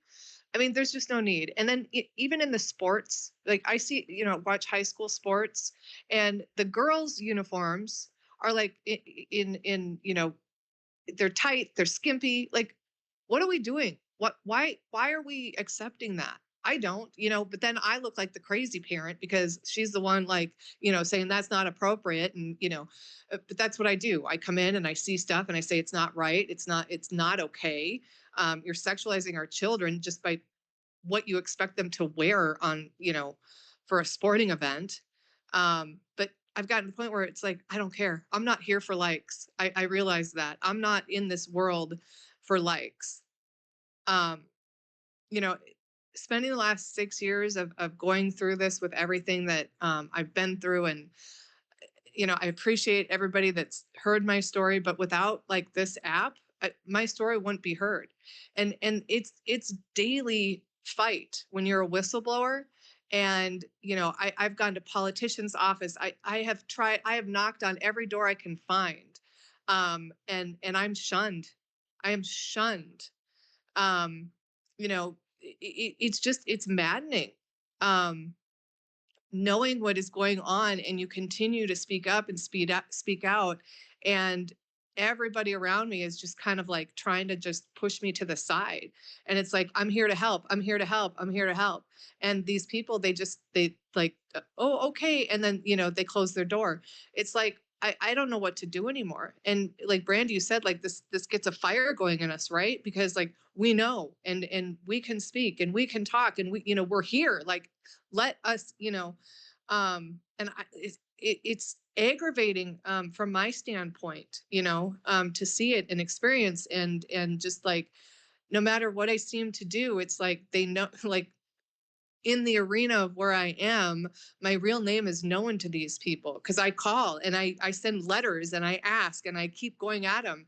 And then like I get blackballed because of this, and I'm in a red state. It's so aggravating. And I'll take a step back. Like I take a couple months back from this conversation even, but here I am again, the fire's getting lit, and like, just unleash me. Like, somebody, like, if I had the money to do what I want to do, I would be all over the map with this stuff. And I really hope this starts getting a fire under other people, and we get moving on this and just really start blasting this. Well, and really, before we go to you, Julian and Jeannie, I brought up Amy because she put something down in the pill, and absolutely, hopefully nobody said it. This is not a Republican or Democrat thing. This is all sides that are guilty of these freaking horrifying things to our children. So, Amy, I appreciate you putting that down there, and I want to hear from you. But let's go to Julie real quick, and then we'll go to you, Amy, and then Jeannie. Yeah, I just wanted to say something. I was when you were speaking before, Truth, about the men that were executed, or tried and executed it in China, for what they had done. It brings me back to here in the United States. The big story, and I believe, Brandy, you probably can talk about a little bit more. This guy, I believe he was the FedEx driver from Texas, right? That if it wasn't for the videotaping of him kidnapping this poor little girl, and then he sexually assaulted her, and then he killed her, he was given the death penalty. Now, Brandy very may have, well, I have not gone into Brandy's spaces lately, but may have talked about this. I did not hear anybody really talking about this. Thank goodness it was the correct judge that this case went in front of. There's way too many liberal judges that are letting things go, or they're letting these people back out onto the streets after they commit these horrendous crimes, no matter what it is. And that's something that needs to be cleaned up. So, it's a shame that this got that little blip. He killed this poor girl. He sexually assaulted her. He was given the death penalty, but that's it. It's like, okay, he was given the death penalty. This should be put on billboards. This is what happens if you mess with the children. If you mess with them and you hurt them, this is what can potentially happen to you. And it's a shame to me that that story just got thrown away, put away down in the files, and nobody's even talking about it. So I just want to say public exits are necessary. Go ahead, Amy. Excuse me. So, Oregon, Oregon is a disaster, complete disaster. We are number one per capita of sex predators in the nation, folks. We are currently backlogged over 30,000 on our quote unquote sex offender registry, which is a joke all in itself. We have both Republicans and Democrats who signed a bill to remove mugshots, right? I can kind of see both sides of this. However, we have people moving into neighborhoods, and without those mugshots and without an updated registry and not a single person talking about it, we have these perverts moving in next door to people left and right. I don't care. They're from both sides of the aisle here. We have a convicted. I have everything I say I can provide a receipt for. Convicted child porn pedo in the GOP. In the GOP. Not only does this person, one was convicted in 2001 or 2002 of specifically ordering child porn, being caught with it in his possession. Then in 2008, absconded to Thailand, had to be arrested and brought back. And then in 2021, was busted in a prostitution ring in one of our prostitution hotspots in Portland. So this isn't a one-time offshoot of this guy's bad behavior. This guy not only does he tell Republicans, true registered Republicans, that they cannot go to GOP events. In what world do we live in right now where a convicted child porn pedo is telling Republicans that they cannot attend GOP events? This is Oregon in a nutshell. And yes, I can provide every single receipt. I have reached out to many people in this movement to try to get help to spread the word. And I am being blocked, gaslit, harassed, you name it, for bringing this up. Not by the leftists, but by quote unquote conservatives and Republicans, right, in Oregon. Very few people who say they give a crap are sharing my post. Not, these Republicans in Oregon are nothing more than a huge uniparty. And I'm just sick of it. I'm screaming from the rooftop to get help to continue to expose this, and nobody is helping. Well, Can't get anybody to share my stuff. And again, the backlash is coming from the right. So I will tell you, it is a both sides issue. I am happy to provide anybody receipts. You name it, I can provide it. well, Amy, please, while you're here, please put your any of the stuff that you want, any of your content down here in the purple pill, assuming you can do that. So that while we're in this space, we can help get that word out. And then people remember, when you do a repost, do a quote post and tag FBI, tag, all the appropriate things so that it just gets out there. So I really appreciate you coming in here, Amy. I'm sure Brandy wants to add. Go ahead, Brandy. No, I was just gonna say, everybody make sure they're following Amy. I don't see her posts. I believe they're probably shadow banned, even though I have notifications on for you, Amy. So I just want to vouch for Amy. She is an amazing soul. We do know her behind the scenes, so please follow her, repost that information. Guys, this is exactly an example of what we're talking about here. When there are things going on, people just turn a blind eye. And, it comes down to the end of the day, who's involved and who's not. And if you're not involved and you're in the area, you would think that you would stand up and take part in shining a light on this. I have the same issues in Texas. We all do in our areas. They look at us and just look right through you, because it's almost like, oh, well, you're screaming about something that we really don't want to acknowledge, right? And so it's kind of like, oh, well, we're just out of sight, out of mind. We don't see you, and we're going to pretend like we don't hear you. No, everybody needs to shine a light on what's being said about Oregon. So absolutely, everybody follow Amy and make sure you're sharing that info out. We just got it. We can't give up. We can't give up. I mean, I'm going to do this until I'm not breathing anymore. So yeah, thank you, Amy, for sharing that information. Oh man, so much to do, so much to fight. Just all the time.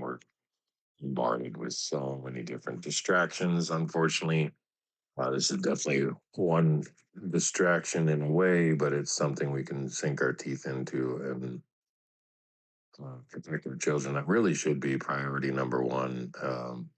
And why are children targeted? Well, that's again getting biblical about it. The only way that Satan can harm God in a way is to harm children because he knows that God loves his children more than anything. And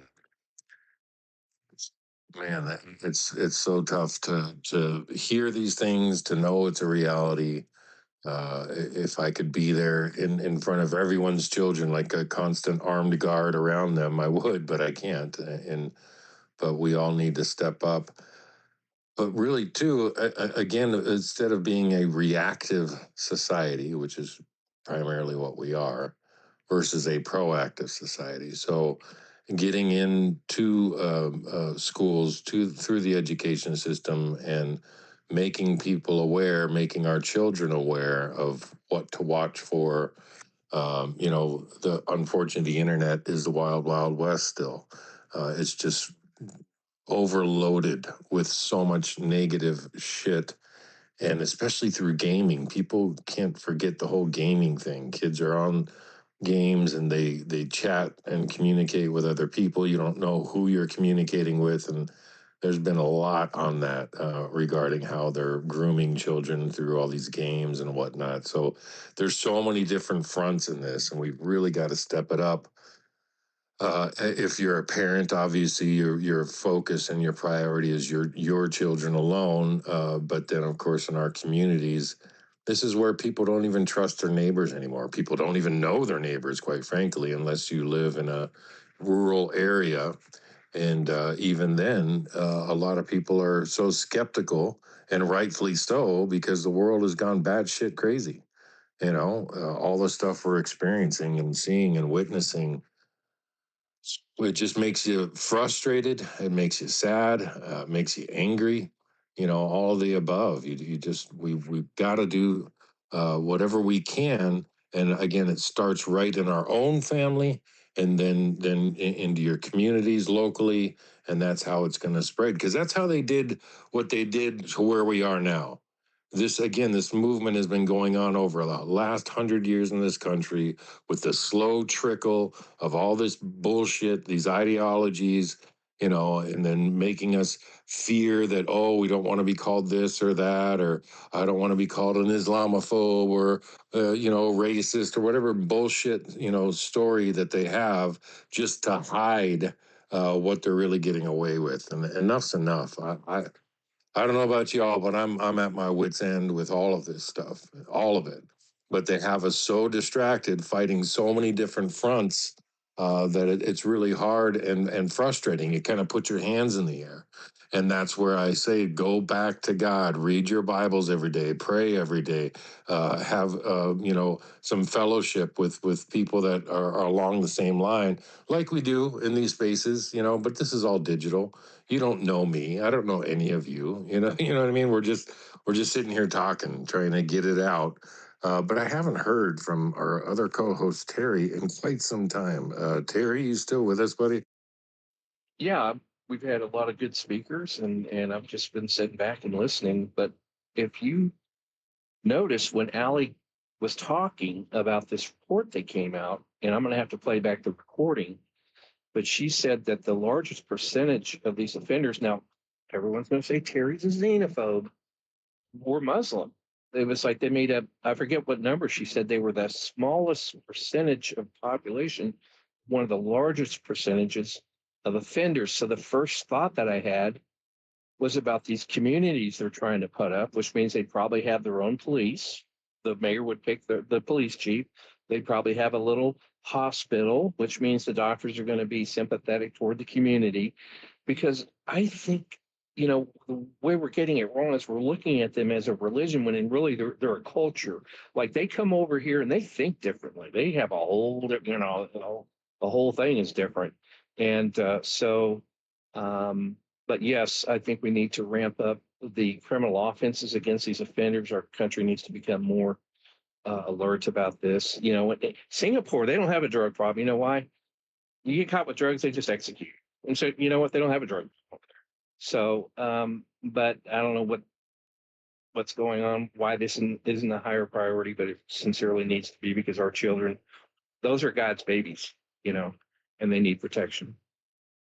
Yeah, Terry, I mean, that's, that opens up a whole nother can of worms if we start into the whole thing of Islam. And I agree with you 100%, but that is a deep conversation, which of course so many people will take offense to because we've been so conditioned to be so accepting and oh, it's just anyway. If we want to go down that rabbit hole, we can. But go ahead, Jeannie, and then we'll go to Mad Dog. Yeah, I just wanted to jump in and give some support to Amy. I so understand exactly what you're saying. I think we are in the stage of endurance, and it's really important. I say this to myself every morning. My goal today is to stay sane. My goal today is to stay sane. And because when you start looking at it and you can probably see everything, it's so overwhelming and so defeating that you can't take the next step.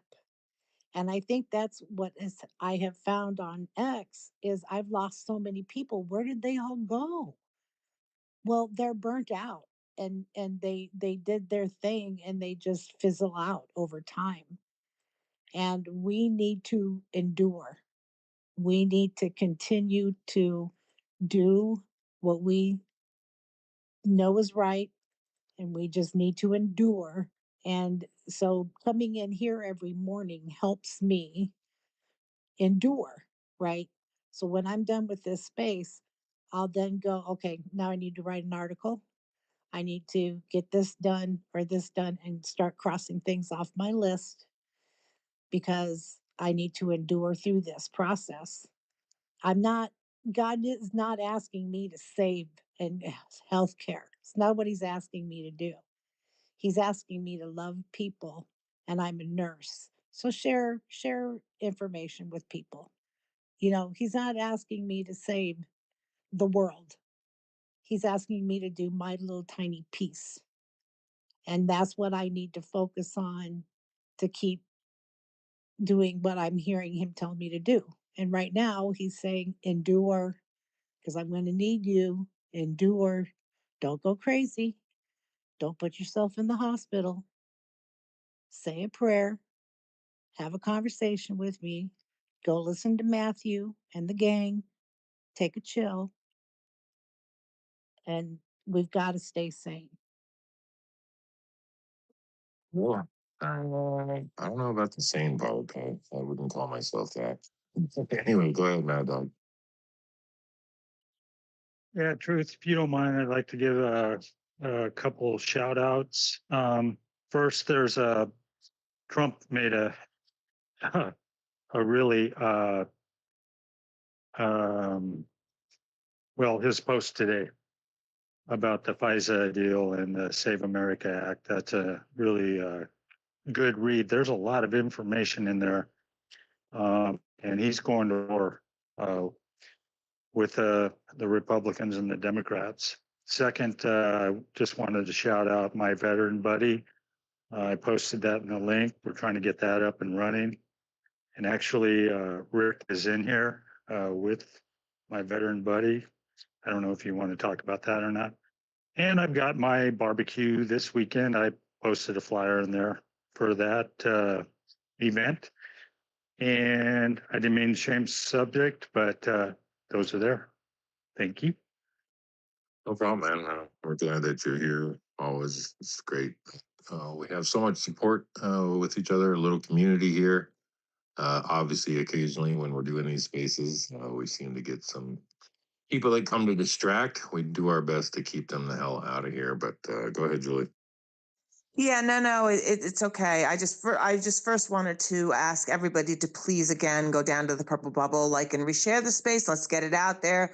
There's some good conversation going on in here, and yes, there's a lots of things going on. Mad Dog, I wrote down a lot of things I wanted to talk about today. I just started with that video because I just thought it was a real important thing for people to talk about, just because of the way it was done, the braveness that the father showed of staying cool in front of these kids, the lack of education that is still going on with people not knowing really what to do and how to handle situations like this. That's why I brought all that out. But yes, definitely, there are so many things that have happened in the last 24 hours, and I'm sure Sunlight's going to say some things too. But yeah, we can definitely talk about some other stuff too as well. I just really wanted to talk about that, and I'm so happy that Brandy and Allie and Sovereign really put their 2 cents in. Plus, Amy coming and speaking about it because it's very important, and they really know. They've got their finger on the pulse with this. They know what's going on. Thank you. And I guess Sunlight's up. Yeah, hey, thanks a lot, Julie. Yeah, always have something to point out, but I don't know that the room and the listeners have caught this, but there have been some interesting developments over the last 24 hours as it relates to uncovering the leadership and the extent to which the supporters and all that of Antifa are embedded in our academia, in our government, in our corporations. I put it down in the purple pill. Tony Saruga, calls out the work that was done by James O'Keefe and breaking through the signal chats and this, that, and the other. And I mean, the names that are going to come forward and everything are going to stun a lot of communities. When you see just how extensive, the Marxists have embedded themselves in our pillars of our society. That's one thing. I just really quick before you go on, Sunlight. Yes, I put that in there because that affects. He did that for 8 months. He infiltrated the Antifa in New Jersey, especially what's going on. Oh, okay. So you've already covered this. Okay. No, we haven't covered it yet. But I did put it in there. That was one of the things I did want to talk about today if we had time, because it is an important story. But I just wanted to put that in context that he was infiltrating the Antifa at Delaney Hall. And one of the names that he on this chat group that he got, which was called, what was it called? Sunlight, something. I forgot what the New Jersey Burn. New Jersey Burn, and the head and the director, the head director of Rutgers University was named in this, was in these chats. I mean, there is so many names that are coming out. It's disgusting when you're going to hear all that. So yeah, it is, and it's a snapshot of what has happened in New Jersey. But I mean, you could just take that and just mirror it. It's going to be stunning, when these networks are unveiled. And I've been talking about the last few months, calling this the summer of conviction, and then add an S because there's going to be multiple convictions. A lot of work that was started and begun under Pam Bundy's leadership within the DOJ. You have to seat these grand juries. You have to, focus the resources. You have to get rid of the resources that are going to be roadblocks and all that. She did all of that. She had 3 major operations, to uncover child sex trafficking rings under her tutelage, and Todd Blanche has carried it forward. So now we're seeing all the work that has been done over the last 18 months or whatever we want to call it, 14 months, is going to come to fruition.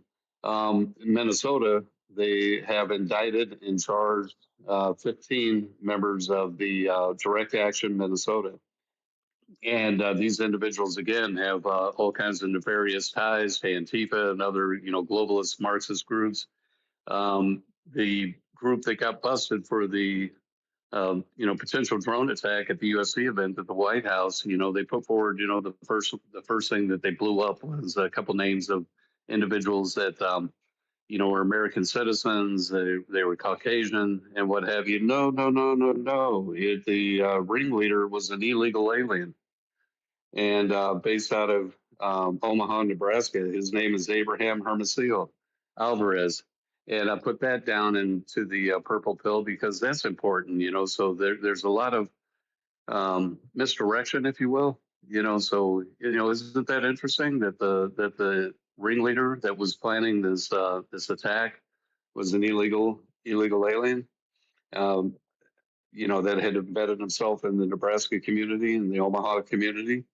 So there's going to be a lot more, I think, that comes out from that as well. But it's really concerning how much nudging and how much organization and how much, finding disaffected youth, whether it's Thomas Crooks, taking the shots at Trump and Butler, whether it's Tyler Robinson, shooting and killing Charlie Kirk, whether it's Elias Rodriguez, who traveled from Chicago to Washington, D.C. to go to an event that was hosted at a Jewish library and basically supporting the Palestinian cause. And he murders two a young couple that weren't even, Jewish, that were just attending this event. Luigi Mangione traveling to New York and stalking the CEO of United Healthcare and gunning him down on the street, over XYZ, anti-capitalist Marxist ideology. We've got a massive undercurrent. Every one of these individuals, by the way, is like between the age of 17 to 35. So that's right in the sweet spot of when social media surfaced in mass, like in 2007 forward, right? So it's problematic, and I don't know what the answer is, but I hope that our FBI cyber warfare teams are on this and they're able to break up these networks and identify the individuals that are grooming these disaffected people within our society and pushing them to take this kind of action. It's really it's on the scale of Charles Manson family type stuff, but amplified 100-fold because of the reach of social media. That's what we're faced with. It's going to be really interesting to see what happens. Through all these. So anyway, just thought I'd share those 3 items.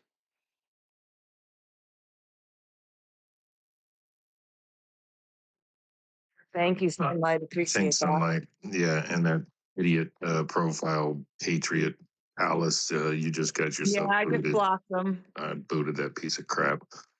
Oh, doing spaces is exhausting, y'all. If you do spaces, you'll see.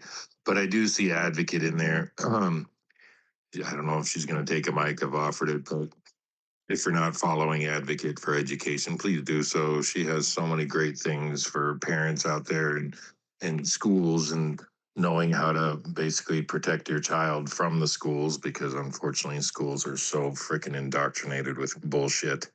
So please follow Advocate. She's awesome. Hopefully she'll come up and talk about her Crocs or something. Anyway, go ahead, Mad Dog. Well, just remember that Antifa is an idea. This propaganda machine is embedded. It's not just mainstream media. It's in the Democrat Party. It's a movement. There's a subculture and an overculture. There's people running this psyop on us. That's why when you say distractions, that's what this is. It's a distraction. We knew what Antifa was. They were out there in black bloc. They're national, international, and they're coming after us. I'm just glad that the money's drying up, the NGOs, and it's being found, and that all of this is happening. But yeah, never forget that Antifa is just an idea. When you hear that and you see what's going on, it comes clear. It takes you up to 30,000 feet because you can see it. The president, I call him the auto pen got on camera and said it was an idea. It didn't exist. What exists? All right. Go ahead, take that. Thanks for the mic. I just want to let everybody know that the last 2 days and today is the Fraud Fighters Summit in Las Vegas. And yesterday was pretty good. Mark Cook and Julie Donuts are live streaming some of the segments, and they're hitting every facet of the problems that we're getting in America here. They're hitting the school boards and the bonds, how they're using the money, how it's interacted with the real estate and the banking industry. They're hitting the judges, the attorneys. I can't even name all the things, but I put in the purple pill. Mark Cook, he has the Hand Count Roadshow. Actually, he came to my town or next town over, and I hosted him it was a small meeting. I couldn't get everybody down so quick, and I tried to do a couple more in New Jersey, but it was just too short notice to get everybody together. We have to take control of our elections because that's where everything emanates from the elections. Every vice comes from the elections, but people we're not electing anybody. And today in the summit is all about elections. So I posted it in the purple pill. Those two people on X are live streaming it. It's very eye opening because it's so deep and so embedded in every facet of our lives that you would never believe that this could happen in America. I yield. All right, Julian. Ricky came up, and then we'll get back to Sunlight. Yeah, I thank you. I just wanted to say, yeah, this is just like you were saying, Take Back. This is not just an idea. This is an organization, and it's worldwide. It's spreading. I mean, this infiltration that James O'Keefe pulled out and put out there. If you look at this NJ Byrne, the Rutgers director was in this. T-Mobile lead, Chat GPT engineer, a reverend. I mean, these were the people that were involved in this Antifa thing, this that he brought out. So this is very damaging, and I hope that it continues to gain traction because I know they're trying to squash this one.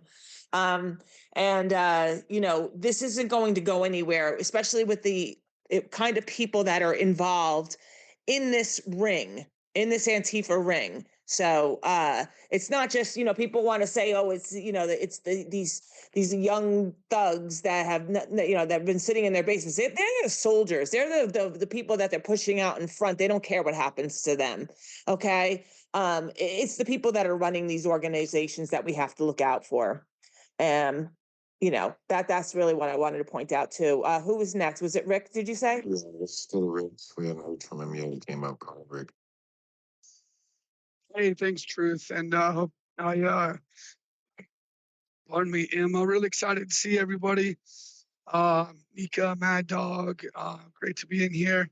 I just want to say this, the fight's just beginning with us. We're just getting ourselves organized.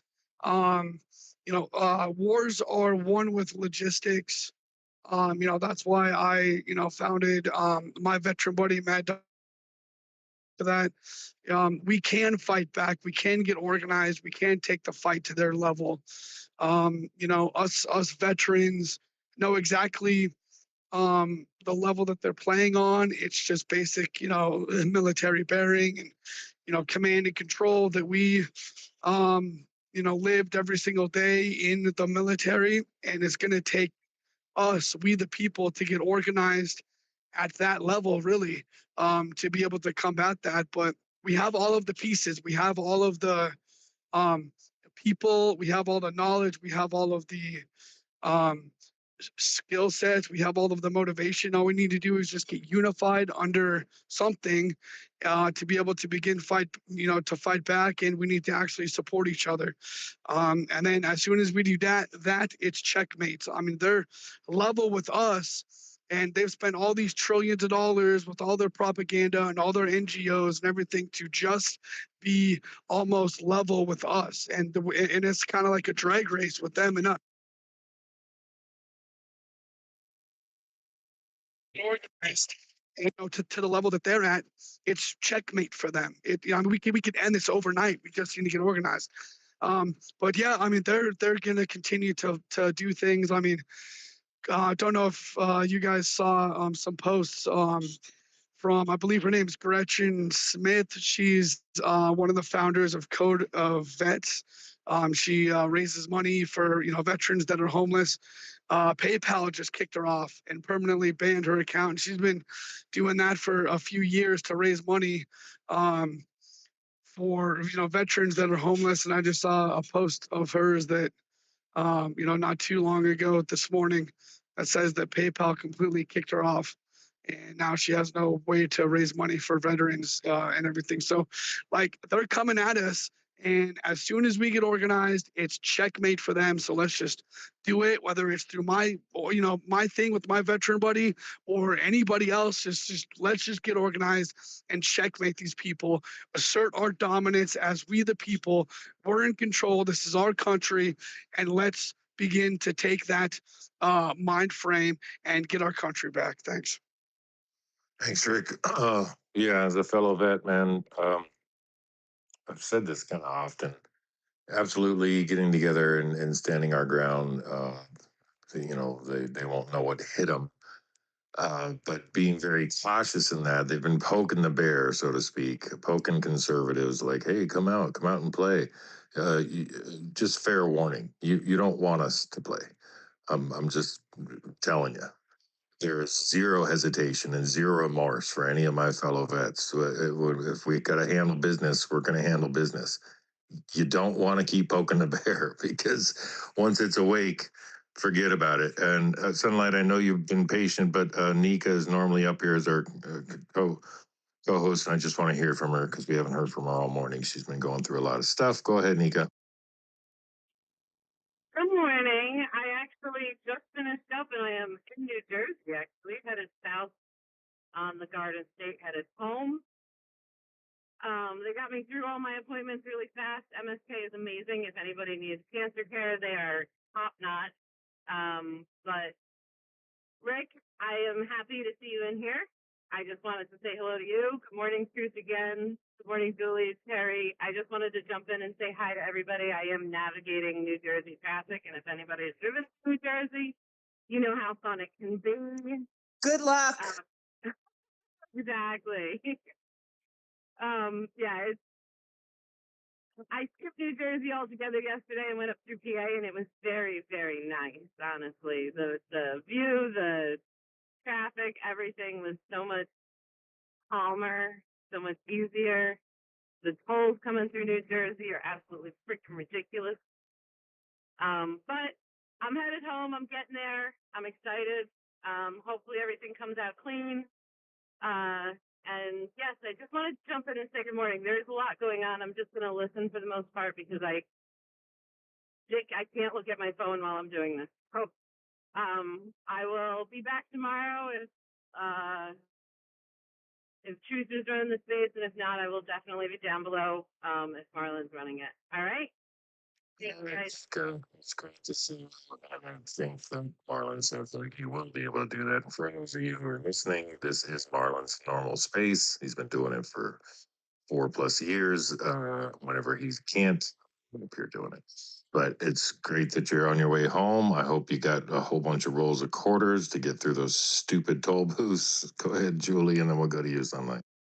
Yeah, please be careful, Nika, especially on the Garden State Parkway. And people are just maniacs lately in New Jersey. So my prayers are with you, and I hope that everything does come out clean and good, and that's what our biggest hope is for. I just wanted to say, Libs of TikTok also put out the list of the people that are behind Antifa and the money that is being funneled in via Antifa into this group that is going around terrorizing and advocating for the illegals. But I did, name to you the director at Rutgers University. Well, she's also a teacher. Okay. But there's Alexis P. She's the New Jersey Coalition Against Sexual Assault. Jim Keedy, former New Jersey Democrat. Woo Jin Ko, Open AI research engineer. Balik Malouf, T-Mobile. Zanzibar Tanver, that's the director at Rutgers University. Amanda Dominique as Rutgers University PhD. She's a student in education, so that's two people from Rutgers. Aditi Rayo, she's Princeton University Classics. Shannon Smith, Princeton Theological Seminary. Chris Vellucci, National Lawyers Guild co-founder and co-member of the ACLU Board of Directors. Celine Seaman, co-founder of Slow Factory Labs. So look at the power and the money that is driving this organization. This is this is actually scary. Guys, this is really shaking me. And this is what he's uncovered so far, and this is what's coming out. And I'm sure there's more to come to this story. Oh boy, it sounds like a motley crew. All right, Sunlight, and then True MAGA, and we other people. Go ahead. Yeah, hey, thanks a lot, Truth. And I think the way I see value add in these spaces is that I try and follow some of these stories and connect some dots, and then just make sure that it gets called out. Because we have to understand the tactics and everything, and as the other gentleman said, to be able to offer up a counter. So the biggest thing I love about Donald Trump is the counter revolution that he's launched. And you saw this at the UFC event with all the little, clips of, the footsteps and so on and so forth, to amplify, what makes America great, because we have to, fight off these Marxist cultural narratives that say we're a shit country, that we're, and constantly pointing at the few sins that we've had in the past, and trying to amplify those versus all the good and everything that has been accomplished over our 250 years. And I put Richard Higgins was a member of the National Security Agency in Trump 1, Trump 45. He saw the alignment of the deep state organizing and getting geared up to put a monkey wrench in everything that Trump wanted to accomplish. And he put out his famous Higgins memo, Unconstrained Analytics, Political Warfare. And within it, he didn't call it Truth and Julie and others, the Red-Green Alliance, but he alluded to the fact that the Islamists and the Marxists in our country were aligned together because both ideologies are incompatible with the Republican Constitution, and they wanted to undermine and destroy our Constitution. They recognized they could use each other. Now we're starting to see that, but he said that he saw back in May of 2017, mind you, Antifa was working with the Muslim Brotherhood, doing business as the Muslim Student Association, and CARE, the organization, that has now been banned in both Texas, or called a terrorist organization in both Texas as well as in Florida. He saw at the national level that the ACLU and Black Lives Matter were working with CARE and with Impact, the Muslim Political Action Committee. International levels, the OIC was working with the OSCE and the UN, and the OSCE was the Organization for Security and Cooperation in Europe.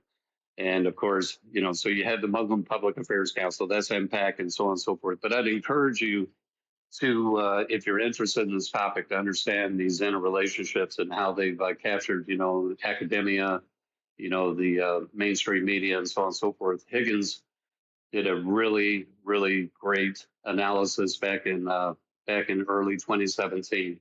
When he put it on Trump's desk, he had walked it into the Oval Office.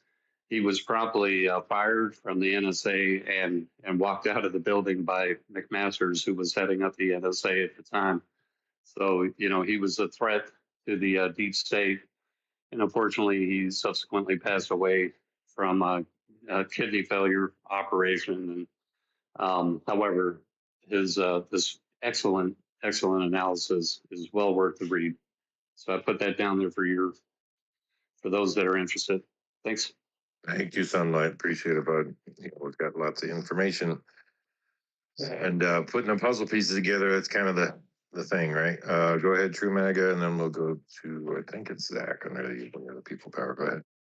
Hey, good morning. Thank you. Sunlight, just maybe you could comment on a couple of things if you want to.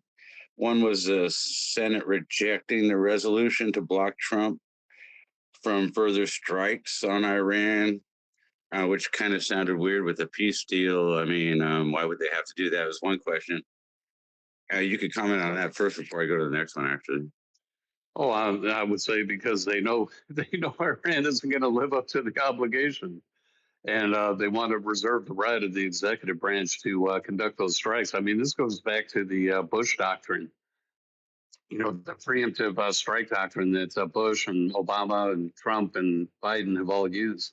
I mean, Obama launched like over 7,000 drone strikes throughout the Middle East. You know, he bombed like 16 countries, you know, during his administration. But, you know, he got the Nobel Peace Prize, of course, you know, because he deserves it. But, yeah, you know, they're going to allow Trump to, you know, have the tools that he needs as the commander in chief, you know, underneath the Bush doctrine. So that's how I see it. Oh, awesome. Yeah, thank you. And then just a kind of a funny question. Elon's the first trillionaire, which is scary if you think about it, because that is so much freaking money. And if you can buy elections or buy yourself into office, what if he became a multi-trillionaire? You don't have to comment on that, but I'm just saying that kind of is weird. Then I just wanted to throw in this the first time ever in the U.S. was a $20 million reparations for blacks that were suffered housing discrimination, and that's in Evanston, Illinois. It was going to give $25,000 to anybody that was discriminated between 1919 and 1969, and I think the Supreme Court turned it down. The federal government, yeah. So in 2021 was the program, and then I guess just now they decided that they're going to halt that program. And I just wanted to ask anybody if they thought that was a good thing, that reparations for people that were discriminated, and it's not just black people. It says anybody that was discriminated between those years. So, but they did halt it for some reason. Federal seeks to halt the first, so they seek to halt it. They haven't done it yet, but the federal government's going to seek to halt it. I just wanted to want to talk about it. Thank you. Yeah, it's more distractions, right? You know, where's my reparations? I was discriminated against because my credit was destroyed because of, you know, the powers that be. So, like, where's my freaking paycheck? Go ahead. I think it's Zach behind the We Are the People Power, and then we'll go back to you, Summer. Good morning. How you doing, guys? My other account got to spend it. Took the one from the team. How you doing? Love you guys. I figured it was you, Zach. Good morning, bud. Thanks for joining us. Go ahead, Sunlight. Hey man, you know, we got so many cool people in here. You know, the trillionaire question, I mean, I do want to kind of talk about that, you know, because I grew up at a unique time, you know, when we had these incredible television programs. You know, one of them started off, you know, here's a story about a man named Jed, poor mountaineer, barely kept his family fed. Then one day, while shooting at some food, up from the ground came a bubbling crude oil that is black gold, liquid tea. So the first thing you know, old Jed's a millionaire, right? And a millionaire in 1960 compared to a millionaire today, you know, you've lost close to 80% of your purchasing power, right? Compared to what my dad's salary was in 1960, where he could afford to raise a family with keeping my mom at home, 3 boys, and a home, and buy a house, and you know, we had one car to share for a while, but then he picked up a second car, you know, about when I was about, you know, 12 or so. But you know, it's changed, you know. So the millionaires of the past and the billionaires are not on the same par if you look at, you know, all things being equal. So, you know, Elon Musk has created 2 incredible companies, publicly traded companies. One of them is Tesla, of course, and now SpaceX. And we have to, you know, I'll put down in the purple pill because I was trying to figure out, you know, how are his corporations organized? You know, where do these assets sit? And the X platform and his AI engine and Grok and all that are underneath SpaceX, by the way. he has a couple privately held companies that have potential of going public at some point in time. The Boring company, that is creating hyperloops, underground, and then the um, the Neuralink type initiative, is also privately held. But you got two publicly traded companies and wildly successful. And Elon Musk doesn't strike me. I mean, can he buy influence and everything? It's like, well, has anything really changed? If you look at, William McKinley was desperate, because our Treasury had failed. We were bankrupt, and James Pierpont Morgan, J.P. Morgan, came in and bailed out the U.S. government at the turn of the century, in 1898 or so.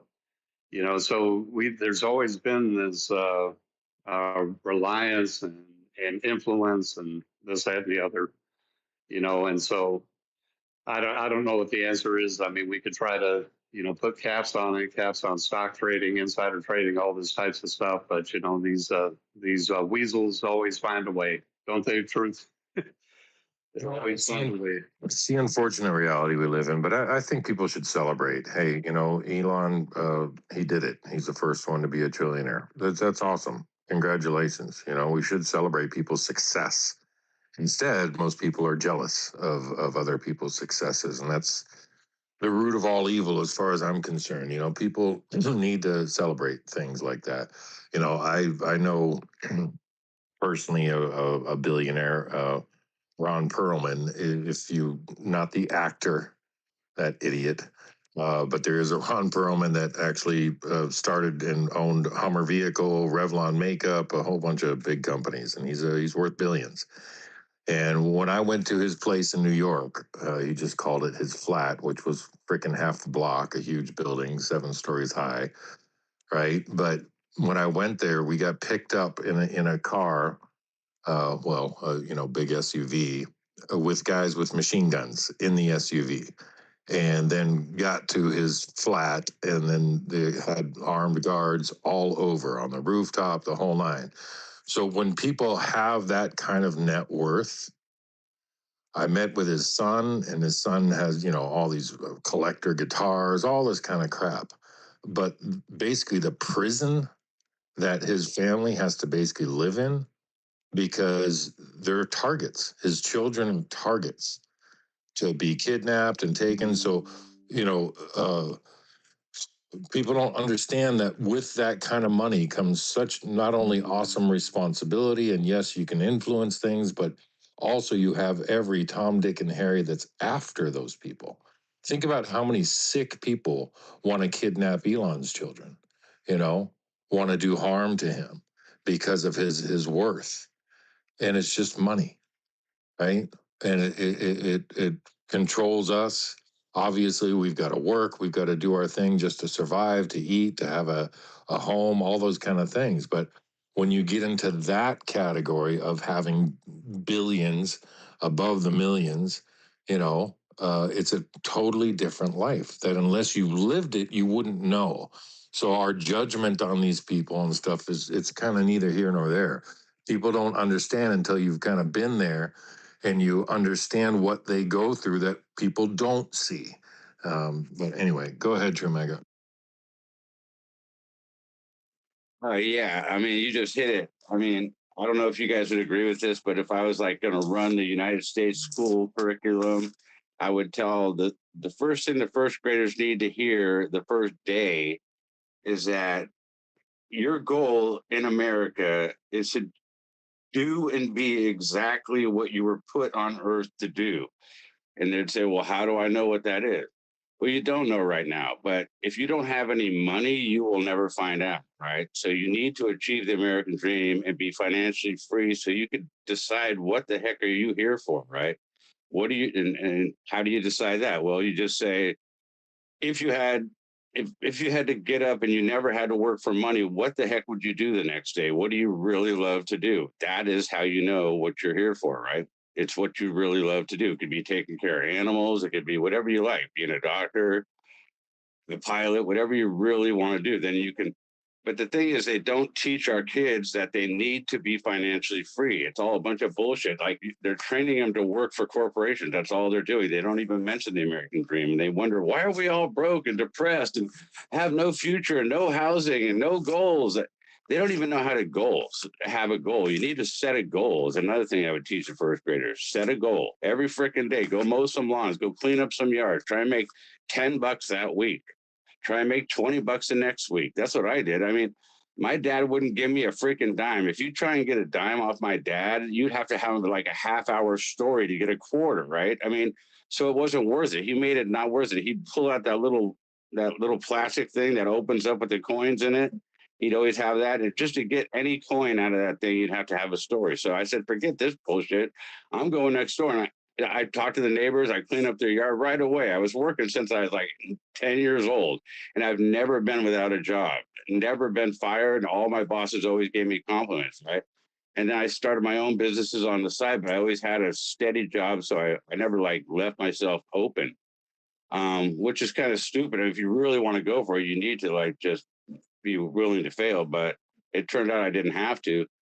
But I'm just saying kids need to know goals. They need to be, fired up every day for going for something. I mean, it's just like, it's this depressing attitude out here that they're just taught to work for corporations. But I just love what you said about money. They shouldn't be just, envy is the biggest thing, right? Everybody's envious of their neighbor. You shouldn't be envious. You should appreciate what they did and talk to them and say, hey, how'd you do it or something? Right. Learning from people around us. But I would definitely say if we're talking to our children, teach them to put God first, quite frankly.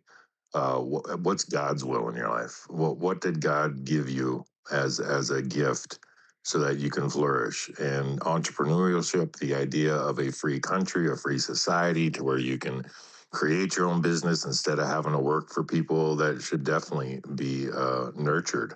That should definitely be a focus for people. It was for me. I mean, my first job was a paper boy. Man, I love that job. I was so damn good at tossing the papers. I could do it on both sides of the street. I would ride down the middle of the street and just, get those papers exactly where they wanted them to go. But I talked to my clientele, so to speak, and I was a really young kid, but I talked to my clientele to find out where they wanted it, and how they wanted it to be presented. That way I got bigger tips when you went to go collect. The entrepreneurship that you were taught by having a paper out was pretty freaking awesome. Unfortunately, those paper routes were taken away. Nobody reads a paper anymore, which is kind of a sad thing. But go ahead, Julie. Hey, that was my first job too, by the way.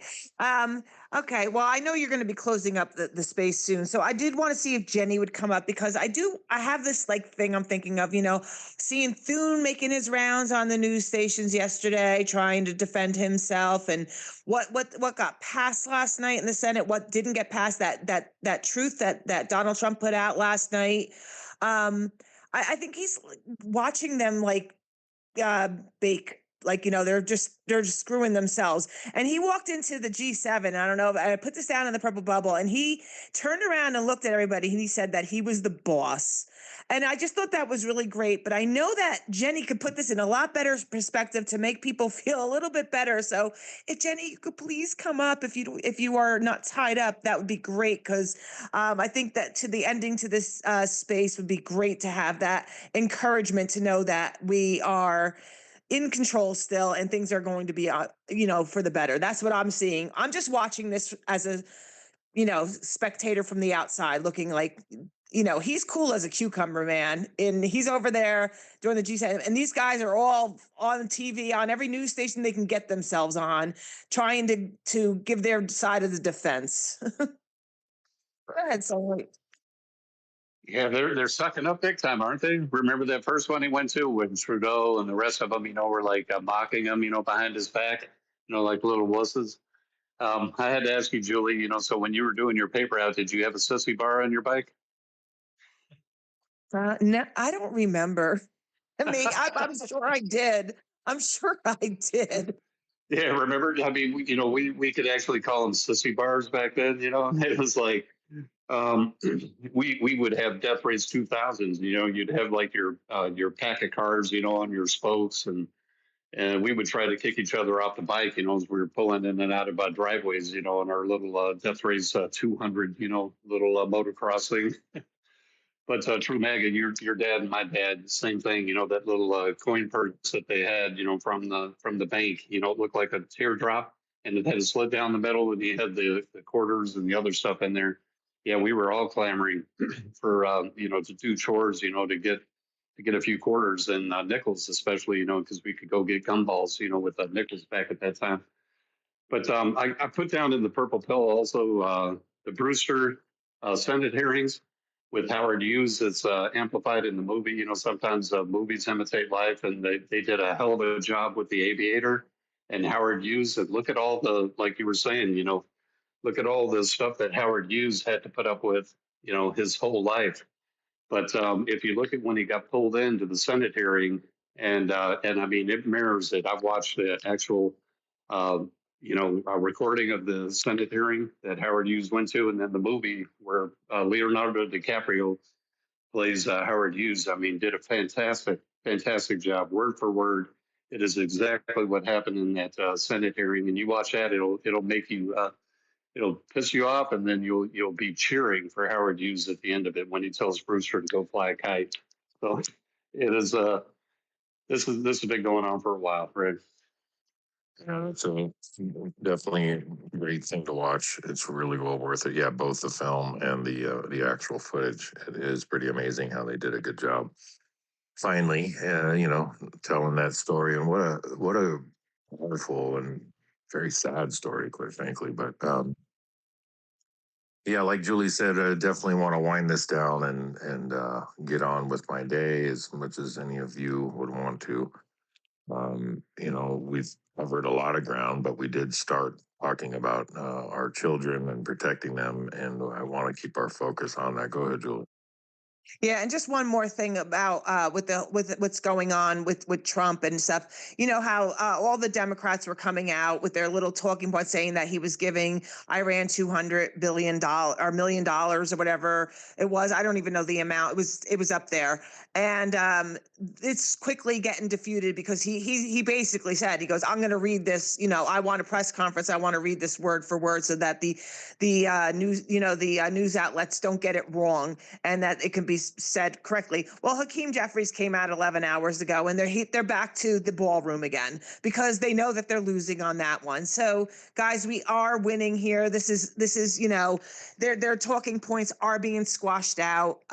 You know, and we just got to keep speaking up, keep speaking out, keep saying what's the truth, and you know, just have your receipts to back it up, and we can do this. We can definitely do this. And a great space today, Truth. Thank you again for hosting, Terry. Great co-host. Nika was there. Please be careful on that parkway. Hopefully you're out of New Jersey soon. And just go down one more time, guys, please, and just like and reshare so people can come in later and listen to this because we had some great speakers up here today. I'll see you all tomorrow and have a great day. God bless America. Yeah, well, when you say Hakeem Jeffries, if you're listening, you're a punk. You're just a little thug wannabe, and you're a punk. If I ever catch you face to face, dude, you'll get an earful. I can't stand that dude. That is the most evil, heinous piece of crap in our Congress. You know, kind of tied with Ilhan Omar. I cannot wait to see that piece of crap being kicked out of our country. She is such a disgusting human being. I want the wrath of God upon her and her family. She's a disgusting person. Should never even been serving in our country. We have it constitutionally that our president has to have been born here. It should be the same for every member of Congress. I'm tired of these foreign frickin' nationals coming into our country and putting their bullshit agenda, which is mostly Marxist agenda. We have been fighting Marxism over 100 frickin' years. Go and read up on the McCarthyism era. Look at what Senator McCarthy did. Look at the laws that came from him. He was trying to fight this evil a long time ago, back in the 50s. And here we are again because he didn't defeat it. He got ousted, and now we're facing it even even more so because they infiltrated our school system, especially in the 70s, and started to change the whole script around so people have these bullshit Marxist ideals. I'm sorry to break it to you. There is no such thing as a utopia. You're not going to be taken care of by any government. If you feel that that's okay to have all your bills paid, you're an idiot and you've been brainwashed. Get off of your ass, do some hard work, find out what you're good at, and focus on that and make a business doing it. You have the ability in this country. Anybody can do anything that they want to do if they put their heart and soul and work effort and ethic into it. Have some freaking balls, have some integrity. I'm so tired of people complaining and, oh, gimme, poor me. Oh, this is my story. And oh, you don't feel compassion for me? You don't think that I deserve this? No, you don't. Just suck it up. I'm just so tired of the freaking agenda that people are so blind to. It just makes me sick to my stomach. But this has been a good space in the fact that we have been trying to shed light with some great people that continue to do so, do some hard work about fighting for our children. Our children should be the focus. It really should be what we're fighting hardest for, is protecting our children from these sick pieces of crap like Hakeem Jeffries that are in office, that are pedophile, disgusting people. Enough is enough. We, the people, got to not only voice this, get the word out there, but we've got to stand up against it. Stand strong against it. Be rooted in your conviction. I'm sorry, but I'm just so tired of it. I'm so tired of it. I want us to really stand up and do stuff, take action, not just talk about it. I'm glad and grateful that we do talk about these, and hopefully the word gets spread so that people know and understand. I'm so grateful that Amy came in and shed light on things going on in Oregon. That's just one of many, many places across the globe, not only this country, that these kind of atrocities are happening. And, stand up, do something about it, take freaking massive action. I know we talked barely about the fact that a lot of those people from the article that was read, I believe was it Brandy or was it Allie? No, it was Allie. That article that was read of those poor the rape gangs and the poor people that were part of that, and the fact that over 90% of those people were Muslim. That's a whole nother topic which we need to address without being scared of being labeled Islamophobic or whatever. First off, just a little history. Why don't you do some research? Find out about the Nation of Islam. Tell me one predominantly Islamic country that's successful, that's thriving, that isn't oppressed, that doesn't have violence in it. Just name one. I dare you. You're not going to find it because it doesn't exist. So that's something that we definitely need to talk about in these spaces, more so without the fear of some people, calling us what they're going to call us, because enough is enough. It's not a freaking religion. They're hiding under the guise of religion. It's an ideology. It's a sick and twisted evil ideology that needs to come out and shed light on. And the more light we shed on it, then we can actually get people who, like any Christian, quite frankly, that calls himself a Christian, but they haven't read the Bible, they don't understand it, they can't defend it, then you're not a Christian. You really don't understand how it works. The same thing with Islam. If you call yourself following all those bullshit things, have you read the Quran? Do you know what's in it? Do you see the evils in it? And most of them haven't read it. And so if we start educating people to understand all of these different things and what the truth underlying is, then anybody with the brain would see the evils that it is. Anybody. So that is definitely a topic I would love to talk about. But tomorrow, I believe that Marlon is going to be running the space. And of course, he's really good at talking about a lot of the politics, especially in his own state.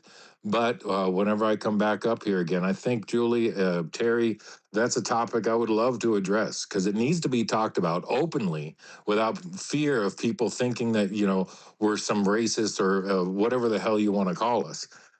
Enough is enough. that Islamification or whatever that's going on in this country needs to come to an end. There is nothing good about that ideology. Sorry to go off on it at the last minute here, but God dang it. We got to start talking openly about this stuff and not have any fear, because I don't fear evil at all. Not one fucking iota. Sorry, but I just, man. Go ahead, Megan. Yeah, just before you close, a couple little breaking news that Sunlight could get into. I mean, when on a next space or something, because you're closing. But Israel strikes Lebanon again. Iran warns stop or be attacked again. Israel, and then the second one is Israel is pissed off, saying they're not going to. Trump's agreement does not bind us. Israel reserves a right to act independently against Iran's nuclear program and won't withdraw from Lebanon, Syria, Gaza, or the West Bank. And the third one is the third part of that is we will have to continue the campaign to topple the regime. And then the last thing was a Russian Navy frigate fires towards 2 British patrol ships. Just 3 breaking things before you close. Thank you. No problem. Go ahead, Sunlight. Yeah, that's cool. I like the last one the best, because the Brits are actually trying to enforce sanctions on Russia, going through the channel or around the North Sea, using their northern ports. But as far as like Israel is concerned, can you imagine if El Paso, Texas, if Mexico used the Juarez Mountains to lob artillery shells into downtown El Paso on a daily basis for over the course of 5-6 years before the Israelis finally got sick and tired of it? They took the Golan Heights so that they wouldn't have the high ground and could do that. Can you imagine what it would be like if you fired 16,000 rockets into say McAllen, Texas from Mexico, or from Canada into Michigan? What would the United States do after the first 2 rockets? How would we act? Would we act, to protect our people? Absolutely, and with superior force and do whatever was necessary.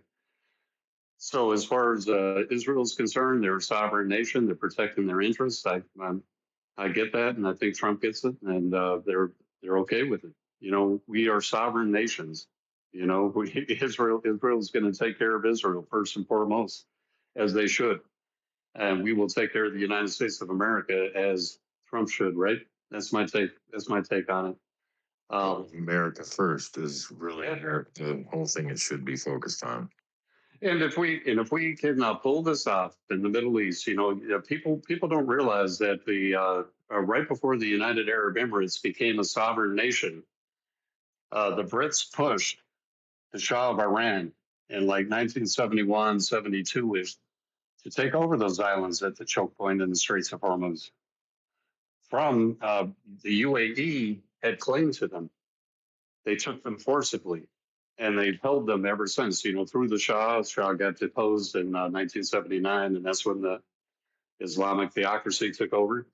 But from 71 forward, those islands were held by by Iran because the Brits pushed Iran to do it because they didn't trust the Emiratis to do the right thing. They thought that they would enforce, put tolls and other things on ships coming to and from the choke point.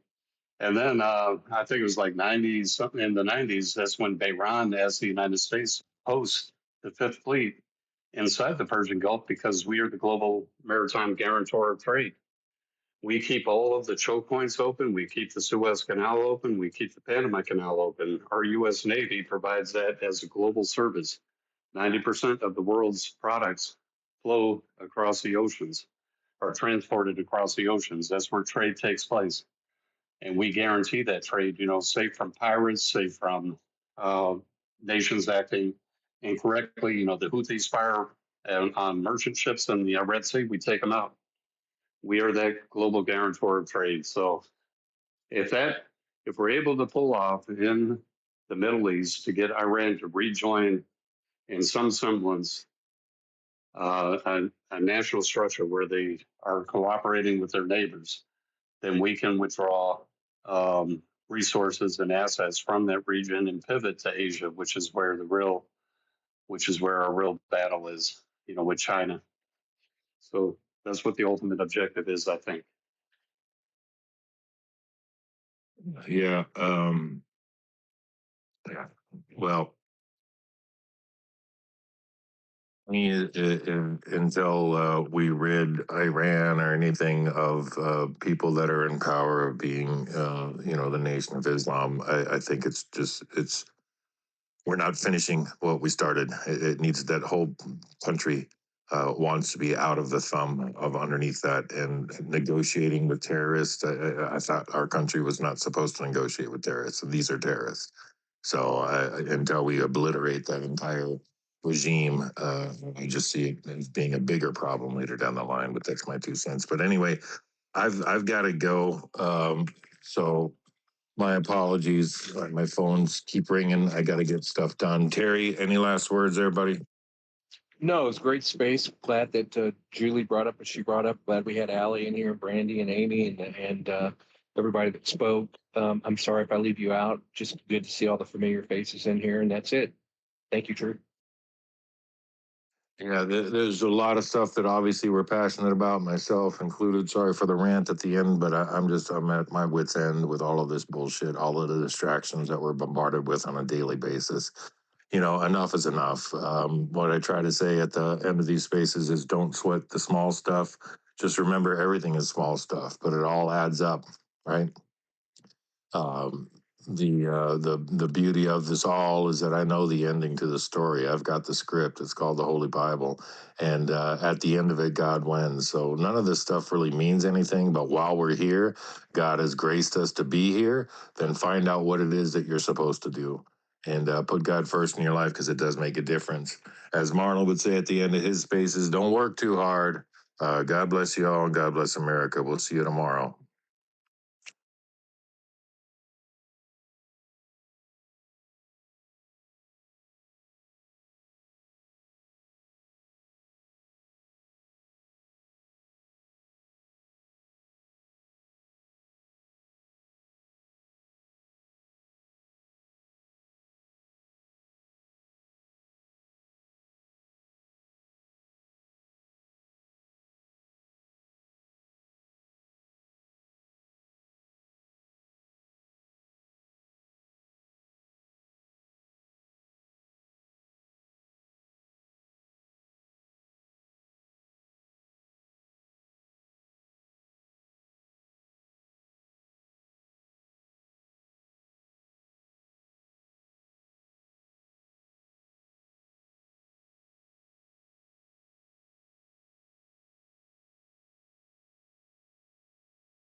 you